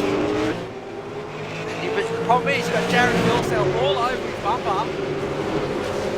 Yeah, so 2.4 seconds. This is the worst time for Sam right now because Jared Philsell is all over the back of him. Oh. With Jared, he's going to have a look. Jared having a look. He's found a bit of pace here, Jared. Oh, Sam's giving him a nudge. Bit of contact, over and under, perhaps, maybe. No. Jared's got second. He's turned up the pace in the dying laps. What can Jared do now? This is going to be incredible. Sutton if he's looking for the move. If you Sam, I reckon if you Sam, you just hold on, let the catch up to Madison, and then go. Yeah. These guys can't afford to hold each other up. It's definitely the shot of winning this race right now. So even with that pass, the gap remains at 2.4 seconds. So Josh Rogers has gotten back past Ethan Greengold meanwhile, and is still challenging Hampstead. But Hampstead has had cars in his mirrors all race. What do? You're at 56 and 58. If you Madison down, you just go for it because these guys are catching. Jared is absolutely on it. He's sideways out of every single corner. I don't even know what to say. This has been absolutely fantastic, and there's we don't know what Madison's fuel numbers are. There are 3 TTR cars ahead of Madison. We'll make that 2 now. Yeah. This could be interesting. Tony Autry's rolling out. He might be short on fuel as well. Oh man, this... I just don't know if Jared's going to be close enough. Oh, he's taking a lot of curve though. That's going to be close. Oh no. That's going to be... It's going to be a slowdown. He's going out wide. Doesn't like it. Yeah. Wow. Must have just escaped a slowdown and sudden slow pressuring it as they go past the lap cars. Gaps at 2.3 seconds. Oh, there's been a big crash. That's the Ellis. Sean Kelly. Teammates. And it looks like Jake Blackhall has been involved in that as well. Goodness me, we just missed that. What happened there? We're going to go back and have a replay of that. Let's have a look at that. So, oh, that was looking on the replay. Corey Preston bumped into Jake Blackhall. Sean Kelly nowhere to go. And then Blackhall moving forward straight head on into Lee Ellis.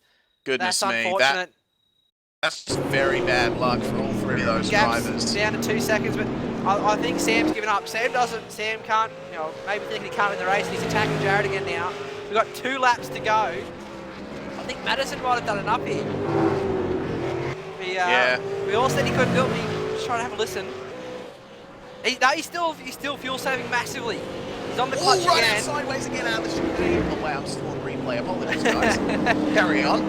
He was on the clutch into the chicane again, so Madison is still hardcore fuel saving. We've got 1.5 laps to go. Meanwhile, Sam Sutton's throwing everything he has at Jared Philsell to get second place. Oh man, that crash coming out of the hairpin, that was so close to ending the race for the top 3.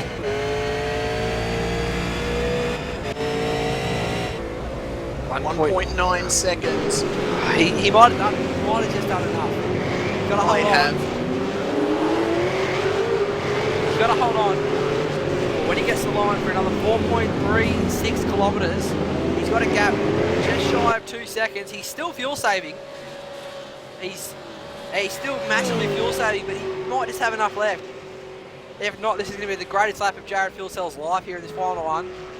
Yeah, it's going to be the one on Madison down with the most pressure. Oh, wow. All 3 of them there, sideways, over the curbs. Going absolutely crazy on the last lap of this race. 1.4 seconds on the last lap. I can't believe this. What a race this has been. It's all come down to the last lap of the race. Down might have done it. He might have. Might have a listen. It'll be interesting to hear him come into this next chicane. No, he's still fuel saving. He's still fuel saving. Still fuel saving. This is going to go down to the wire. Oh man, if he starts coughing out of the hairpin, that is something working very hard.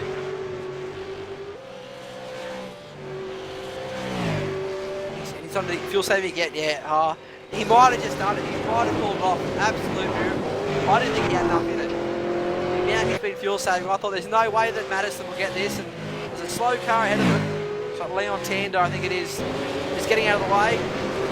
But I think he's done it. Unless his car starts coughing, Madison now has pulled off, what's got to be already one of the best strategy calls of the season. Yeah, just absolutely fantastic driving from him so far, regardless of what happens. They've only got 2 corners to go. Gaps at 1.1 seconds. Oh, I think he's coughing. 1 second. I think he's coasting. He's coughing. He's coasting. coasting. Oh, he's going to get it right in the final corner. It's going to happen at the start-finish line, guys. The last corner. Get out of there. Jared Madison. Down minus 6. He's coughing. Jared Philsell to the outside. He's got it done. Philsell's got it. Jared Philsell at the line. Wow. That's incredible. Madison down. Nearly pulled it off. Oh, how must you feel? Jared Philsell taked the win in like the last 20 meters of the race. That is absolutely fantastic. Brilliant stuff from all of those drivers. I thought Madison had done enough. I really thought, and he's finally done it. He got back on that last lap, but started coughing down the back straight. Oh, wow. He's been fuel saving for the best part of 15 laps. That was amazing. He got with it that close. That was a very special race we just witnessed there. It looks like Ethan Griggold got past Josh Rogers once again just before the finish line. So that's that position sorted out. Josh Muggleton in 7th. Oh. We're going to take a replay of that amazing finish up the front on board with Madison. Jared Filsell winning the race in the final few meters. You see, Madison was zigging, he was zagging, he was trying everything to stop Jared Filsell right on the line. Like, he put that down to a slow-mo. Oh, he passed him at the car length before the line there. Absolutely amazing stuff. We've already got a contender now for finish of the season, and it's only round one. What is it with round 1 of V8SCOPS? Always brings the goods. Go back 12 months, and what was it? I think it was the last lap of Canada Quarter at Road America, I think it was. Yep. There is no space there, Richard. A three-way fight. Three-way fight and dive bomb. Absolutely brilliant. What a race. What a fantastic race to open up the 2016 season. And now I'm just thinking, what are we going to see in the next 14 races? This is, I am speechless. I am speechless. That was incredible racing all round, all through the field. Just an amazing display from some of Australia's best sim racers. Oh man. Oh, I'm lost for words now. That was absolutely brilliant. Just, I'm out of stuff to say. Yeah, we said that Madison didn't have enough in them. We didn't have it, but man, he did something special. To get as far as he did, that was impressive. But you were hearing, I saw something say that there was some bad fuel numbers. So to manage to get that far, like that close, he did a fantastic job. But Jared Filson must be absolutely over the moon at the moment. Yeah, what a way to open up this title defense campaign with a win in the first race.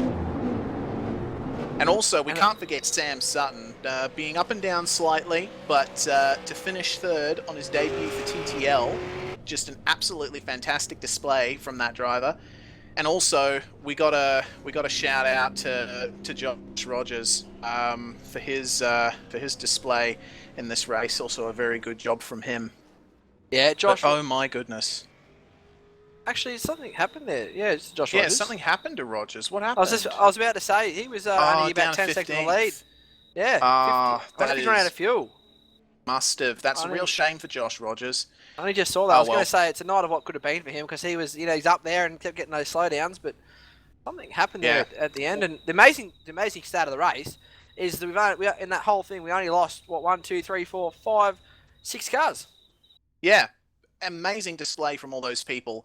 But we got the official results of the race up for you guys. Jared Filsell, your race winner. Madison down 2nd by just 0.3 of a second. Really, really close finish. It came down to the wire. Sam Sutton, fantastic job in 3rd. Richard Hamstead finished in 4th position. Ethan Grigg-Gault, 5th. Josh Muggleton, fantastic race in 6th. Benjamin Smith in 7th. Michael Schreier, very solid result there in place. Ian Ford in 9th. And Jake Burton rounds out your top 10. Kane Kugamea, he fell back there, qualified in 4th and finished in 11th. So still a great debut there for ANZ in the Premier Series. John Latham and Jake Maloney in the 12th and 13th. Michael Healy, Josh Rogers, 59 seconds off the lead. So apologies to any fans from out there, we missed something in the end. Matthew Hill and Matt Ross Monroe in 16th and 17th. Jason Dixon, Michael Cracknell, Chris Coxhead, and actually, sorry, that rounds out your top 20. Misread the numbers there. 21st position, the first of the cars not to finish on the lead lap was Leon Tander. Dale Nish in 22nd. 23rd and 24th were taken up by Adam Zeitinger and Tony Ortridge. Marcelo Rivera, 25th. 26th was Brenton Hobson. And your retirements and or very, very bad finishes, unfortunately for these guys, Corey Preston, Sean Kelly, Mitchell Sialak, and Blake Coppo in the top 30. It looks like these guys were still running just a few laps down. Lee Ellis, the unfortunate opening round for him in the season. David Moore, Jason Bentz, Anthony Kernich, I think by looking at the stats here, was the first of the DNFs. Kurt Stenberg, troubled by computer issues all night. Ryan O'Sullivan, John Emerson, Bo Cubis, and James McKnight round out your 40-car field. Well, what else is there to say? What a fantastic race we had for the first round of the Lenovo V8 Supercar Online Premier Series, the Montreal 250, round one. It's just incredible to see V8SCOPS coming back after the off-season with such a strong race. Looks like Rogers had a slowdown coming across the line, and it messed with the scoring a little bit, so we'll have to wait and see what his official result will be. But yeah, regardless, what a race from a very talented set of drivers. Man, you could not have asked of a better way to start this season. Absolutely fantastic.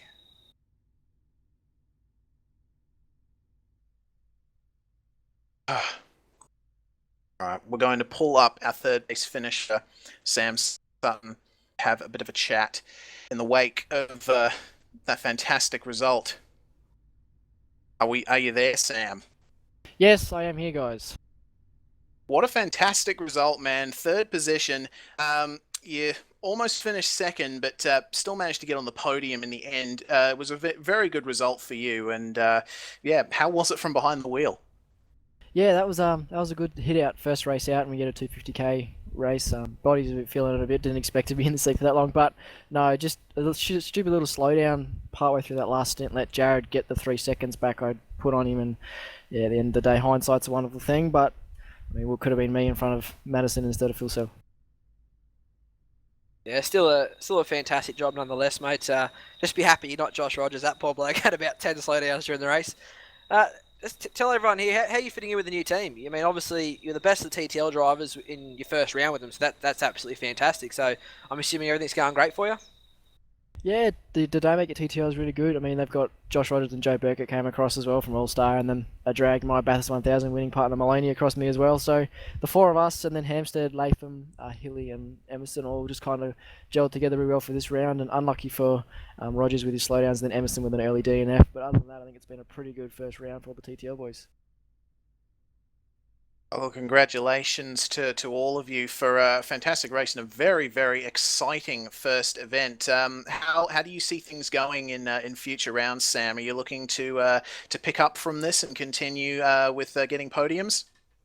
It'd be nice. It'd be nice to not just have these one-offs or just do really well in the Enduros for a change. And obviously qualifying, something I've got to work on tonight, kind of fluffed it, which made me have to fight a bit harder to get to the front. But I think all in all, TTL is looking really good for the season with the amount of heads we got on board, and the setups are coming along nicely. Very nice job, Sam. Thank you very much for joining us in the commentary box, and thank you for the commentary on Split 2 as well. That must have taken some potential seat time out, but you still managed to get a very strong result. So congratulations to you, Sam. No, thanks, guys. Always a pleasure doing commentary with you guys. Thanks. Thanks, mate. All right. I think the next person we're going to bring into the commentary box is our race winner, Jared Filsell. If we can just get him up here. Here we go. Jared, you're in. Congratulations first up. What a fantastic race, managing to get the win from Madison down in the final 10, 20, 30 meters of the race. How did it feel? Do we have you, Jared? Apparently not.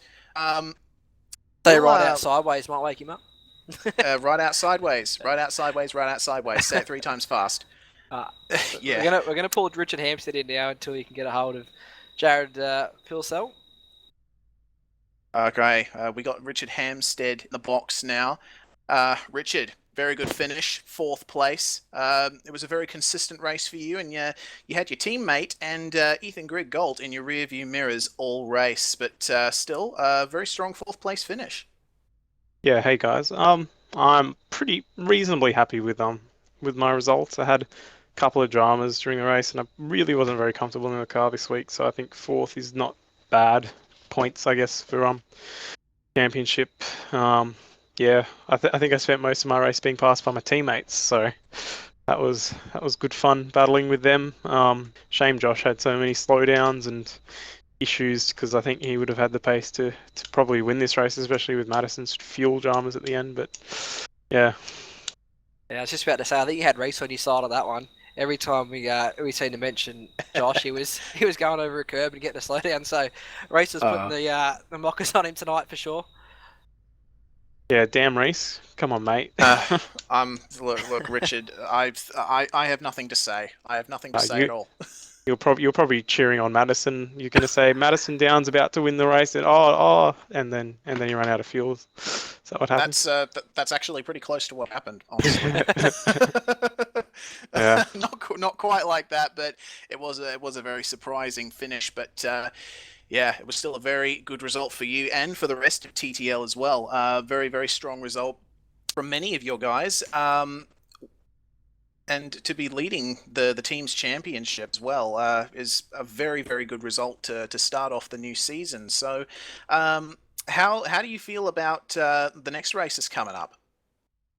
Definitely looking forward to Watkins. For some reason in the Car of the Future I've always struggled pretty massively at Montreal, so I think hopefully at Watkins I'm a little bit more competitive, and it'll produce some pretty awesome racing. Like, I mean, this was ridiculously competitive this week already, so I think Watkins is always super close and there's always a massive turnout, so that's going to be insane, I think. Yeah, racing at Watkins Glen has always been incredibly entertaining in the V8 Supercar, so hopefully you'll be able to challenge for the win there once again, and yeah, capitalise on these very good results for you in TTL. Congratulations, Richard, and I guess we'll see you next round. Absolutely. Cheers, guys. Thanks, Richard. Cheers. All right, now we are going to bring up Jared Filsell. Let's try this thing again. Right out sideways, Jared. Right out sideways? Hang on. You there, mate? Hang on. Oh, he doesn't there have we torque go. power. Yeah, There we that's our go. mistake. Yes, of course. Our apologies, Jared. You're a race winner once again in V8SCOPS. Very, very good start to your title defense campaign, but you managed to snatch the win in the last few seconds of the race. How do you feel about that? Yeah, that's definitely up there with one of the better wins of my sim racing career. Definitely a stolen win from Madison. Yeah, can't believe it.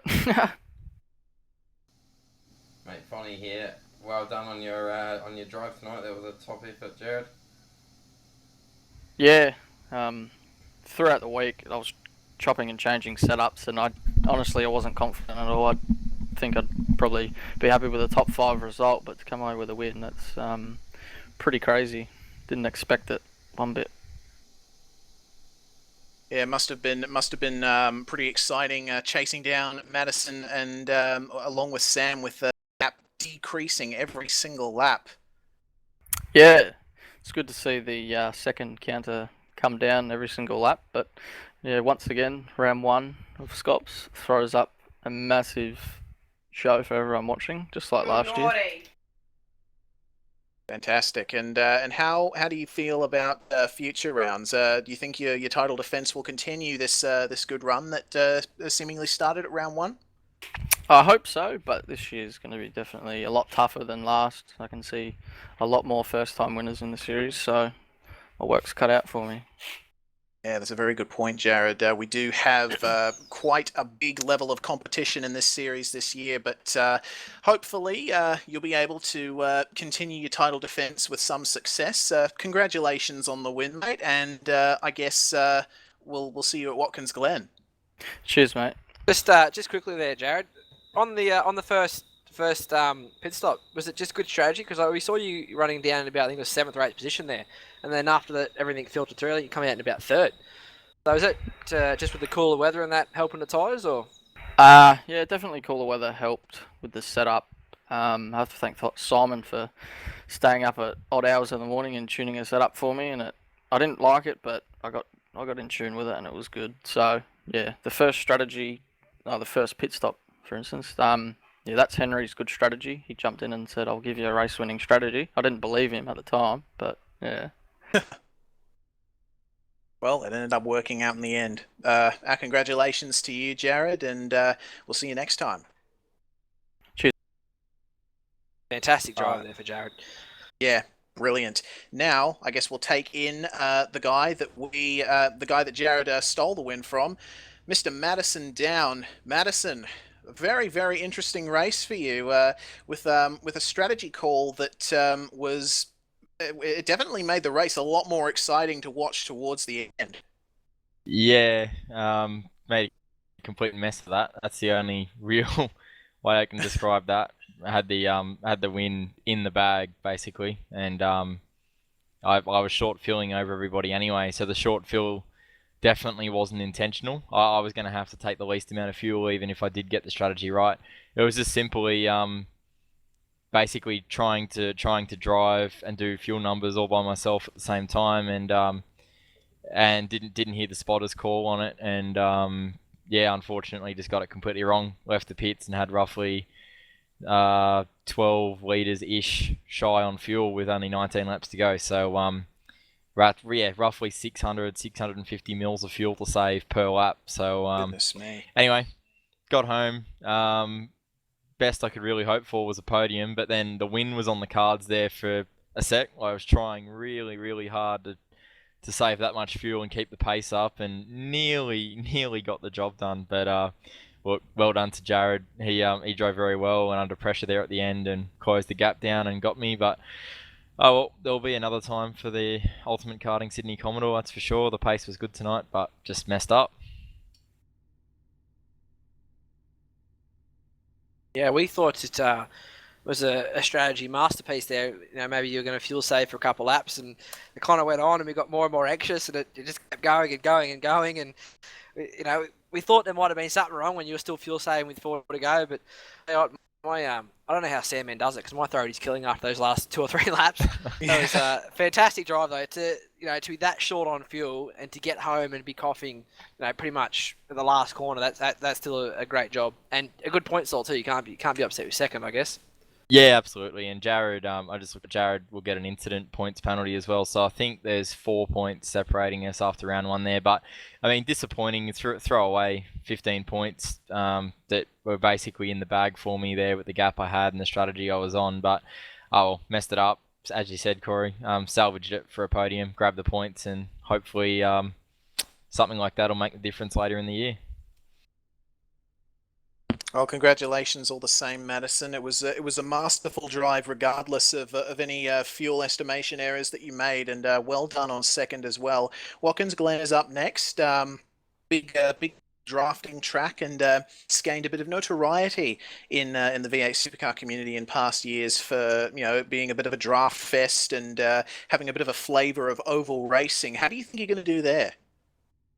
Watkins, for me, is generally not a bad track. I generally have pretty good pace there, but it's always a bit hit and miss for me with this car. I've really struggled with setup, so I didn't actually think we were going to be that competitive tonight, but turned out we actually had quite a fast car, so hopefully we can get the car back in the setup window somewhere at Watkins. As I said, we've really struggled to find that window, so to have that tonight was really good. But anyway, Watkins is it's a great track. The racing there is going to be super close, and if the strength of field is anything like tonight, we could see to the top 40 being separated by 5 or 6 tenths, because it's such an enjoyable track, short track, and fast. Not many corners in it, so that'll be really good. That'll be a really good race to watch back on the broadcast. Actually, I'm looking forward to racing that one and watching it.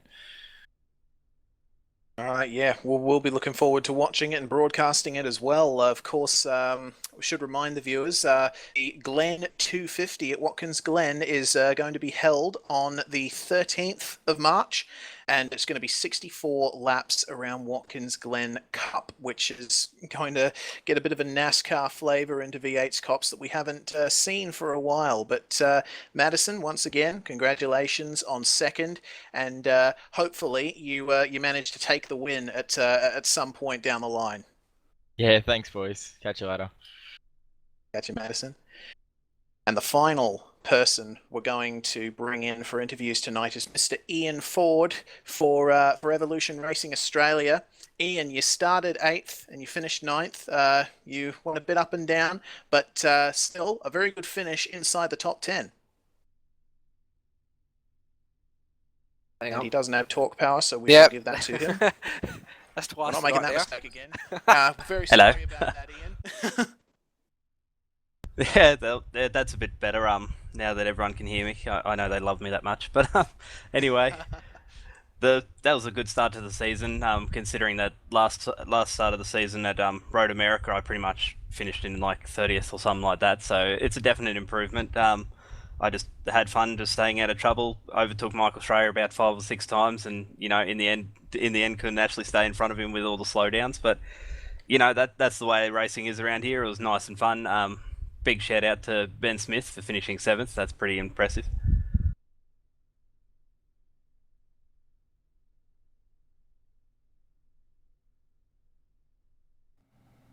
Yeah, Ian Ford Fonte here, mate. Hey, great drive. Well done to finish in 9th position. Your car looked to be a bit of a handful at some stages during the race. Yeah, I was just having fun, just throwing it around.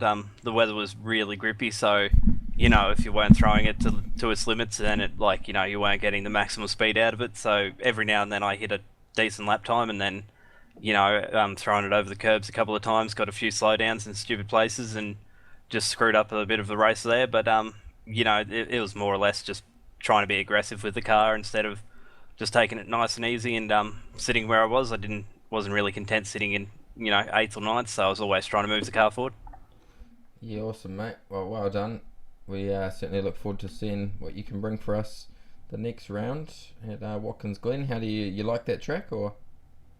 Yeah, it's a good track. It's one of the last real classic flowing fast circuits in the world, so you got to love it. Bit of a shame that we're not going to the boot circuit, so that'll be a bit of a shame. But we still got the mega draft, so it's going to be intense racing. Hopefully there's not many silly incidents up the hill or anything like that, and hopefully we get the car set up pretty well and draft our way to the front. If not, we'll just move on to the next round and try again. Yeah, cool, mate. No worries. Anyone you'd like to thank while you're up here? Demidov Innovations, Maverick Welding, ACL, I believe it is, and all the boys that pitched in during the week and threw the setup together during pre-qual. It was a pretty impressive setup, so hopefully we have some equally as good every other week that we'd race this thing. And yeah, that's all. Yeah, awesome, mate. Anything else from you guys, Reece? I think everything that needs to be said has already been said. Ian, congratulations on a very strong top 10 finish, and I guess we hope to see you there and up in the remaining races. Thank you. I think we got, one more person, Mr. Jake Burton. They just keep rolling in. Yeah. All right, Jake, mate. You started 10th, finished 10th. Bit of an up and down race for you, but you still managed to get into the top 10. So how was it from behind the wheel? Oh, Reece, you know how it is, mate. Have good speed all throughout the week, and then come race day and spend too much of your time on one lap speed and forget all about consistency and whatnot, and end up at the end of the race with 34 seconds of slowdown penalties, and it just kills you, really.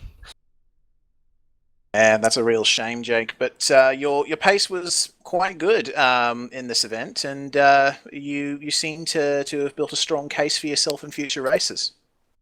Oh yeah, I'm really happy with the car, and the racing was really good tonight. Like in the first lap, I went too wide with Sean Kelly for probably 5 or 6 corners. It was just awesome, and really good start to the Lenovo V8SCOPS. It's just, I mean, you can't ask for much better of a start than what we did last year, really. It's just brilliant racing, and I enjoyed myself, and I managed to pick up the pace really quickly, and had some great setup help this week from Madison. It really helped me out, and obviously Watkins Glen in a couple of weeks will be a whole new story, and hopefully we can replicate the pace. Yeah, definitely. Watkins Glen has always been good to V8s in the time that we've been racing on it. So yeah, really hope that it works out well for everybody. How do you feel about the upcoming races? Do you feel you can consolidate this good pace? I definitely think so. Watkins Glen is a really tricky track for me. I haven't raced there in quite a long time, but it's very setup dependent, obviously, and being the NASCAR configuration, there's not much time off the throttle, so it's going to be really difficult to find time. So I think it's definitely going to be a track where you're going to be rewarded if you do a lot of practice. So we've got 2 weeks to practice, and hopefully just do a lot of laps, and it pays off on race day. But I think definitely if we get good qualifying results, which I think is very important in the V8 Scops now with such a competitive field. Like today I qualified 10th when I had the speed for probably the top 5 or 4, and yeah, that just hurt me being back in amongst the pack and not having the clear air. So if we can get a good qualifying performance, definitely Reese, I think we can put something up at Watkins and throughout the season. All right. Well, wish you the best of luck for future rounds, Jake, and congratulations on your top 10 finish. Thanks so much, man, and thanks to you guys for putting on the broadcast, and especially to Fonty on his first round for V8s Online. You've done a great job, mate, so keep it up. Cheers, Lenovo, as well. Oh, cheers, Jake, mate. Thank you, buddy. All right. I believe that's all the drivers. Yep, sure. We're going to talk to Simon Black now from Oceanic Sim Racing. Simon, very successful first round of the V8 Supercar Online Premier Series presented by Lenovo, of course. How did it all go from the stewards booth? G'day guys, how are you? Yeah, we had a pretty good night tonight in the stewards booth. The racing was generally excellent, especially in the in that main race there. There was some incredibly close, hard fighting with it being fair at the same time, so that's great to see. Some excellent battles out there throughout the race, and watching a few groups of cars that raced together for well over an hour, and they were never separated by more than a couple of seconds, so really good to see them having some great battles out there. And of course, I suppose this the success of this race bodes well for future rounds of the 2016 season. Of course, V8SCOPS now has a title sponsor in the form of Lenovo. Shout out to them. And we've got a killer lineup of tracks coming up for hopefully some more super exciting racing like we saw today. Yeah, I think a track like we had today is fairly technical, and probably not so much when we go to Watkins Glen, so I would expect to see the times and the differences between the groups even closer than they were tonight, so should be pretty exciting.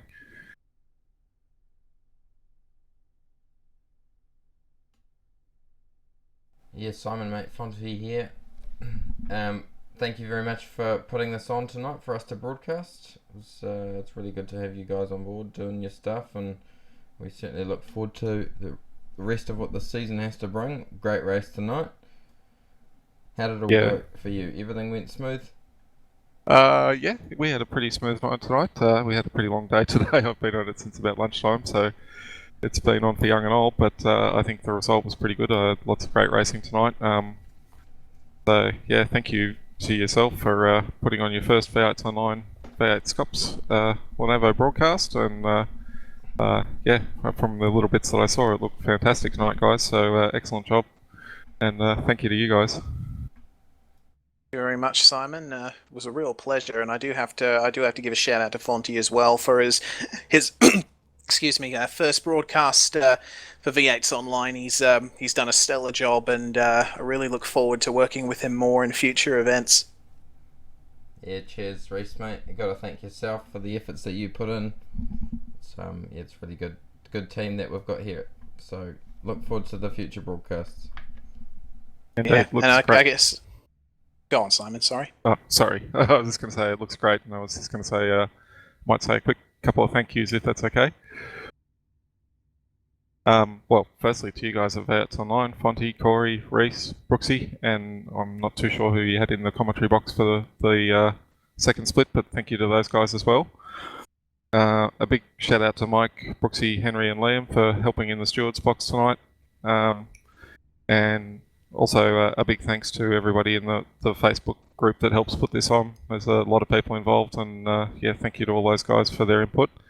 And a big special thanks for Lenovo for coming on board and being part of V8SCOPS, and we hope we'll be a great fit for them, and we really appreciate their support. Yeah, fantastic stuff from Lenovo. Thank you for their support for this fantastic sim racing series that can only get better and better and better if this is anything to go by. So, of course, we got to give a good shout out to Oceanic Sim Racing, whom Simon is representing here. They're the guys that actually take care of all the organizational stuff behind the scenes and put the races up, organize the calendar, all of that behind the scenes stuff. And yeah, if it weren't for them, there probably wouldn't wouldn't be a V8 SCOPS. So our thanks do go out to you guys. Yeah, a big shout out to all the guys in the background as well. Over the last probably 4 or 5 months, they've spent, well, me included in them as well, probably a couple of 100 hours organising SCOPS. So, and they're all just volunteers. So I really appreciate everyone's help and support. Thank you. All right. Well, I guess we'll wrap it up now, guys. We're very sorry that we couldn't interview more drivers. Unfortunately, we can only interview those who come into this TeamSpeak channel.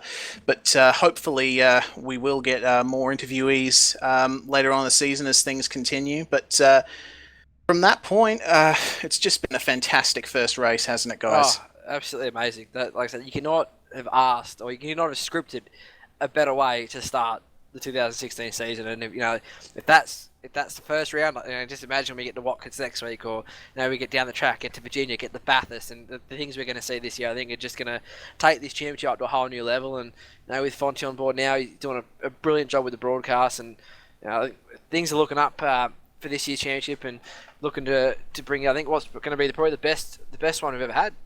Actually, I'm pretty confident in saying so. Competition is high, guys. It's really good to see the how close this front of this field are, and all the battles that we've seen back through the field in tonight's race. Certainly looking forward to next week's round at Watkins. I think it's going to bring a whole new level of competition. Yeah, most definitely will. I'm really looking forward to going racing at Watkins Glen once again. There's going to be a beautiful festival of slipstreaming and super high speeds. It's going to be fantastic. Well, I guess that's time to wrap everything up now. Of course, thank you to Corey for jumping in the commentary box with us, to Fonty for broadcasting, and to all the drivers and teams out there who have come together to produce this fantastic event. You'll be able to catch us again on iRacing Live on the V8s Online YouTube stream. We're going all year, guys. So next race is in 2 weeks' time at Watkins Glen. And yeah, I guess that's it. You've been watching the Lenovo V8 Supercar Online Premiere Series. This was round 1 of the 2016 season, the Montreal 250, and your winner, Jared Filsell.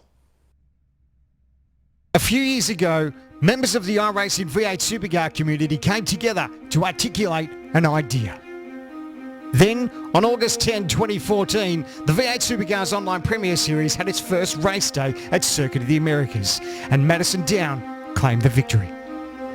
Madison Down, the winner. Filsell second, Hampstead third, your podium, and Sean Kelly not far off it in fourth. For what a result, what a race. This first test season, however, would go to TTL's Richard Hampstead. 2015 was a defying year in V8 SCOPS, the first year-long championship in iRacing V8 Supercar history. The season was filled with many highs and lows. Few drivers were triumphant. Most faced heartbreak. Young gun Jared Filsell was crowned our champion.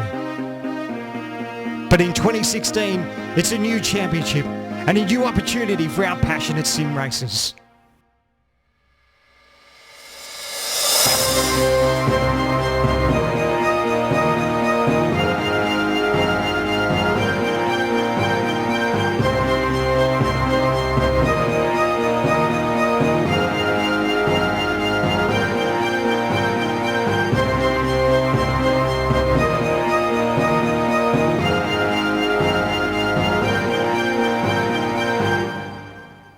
Who will be champion?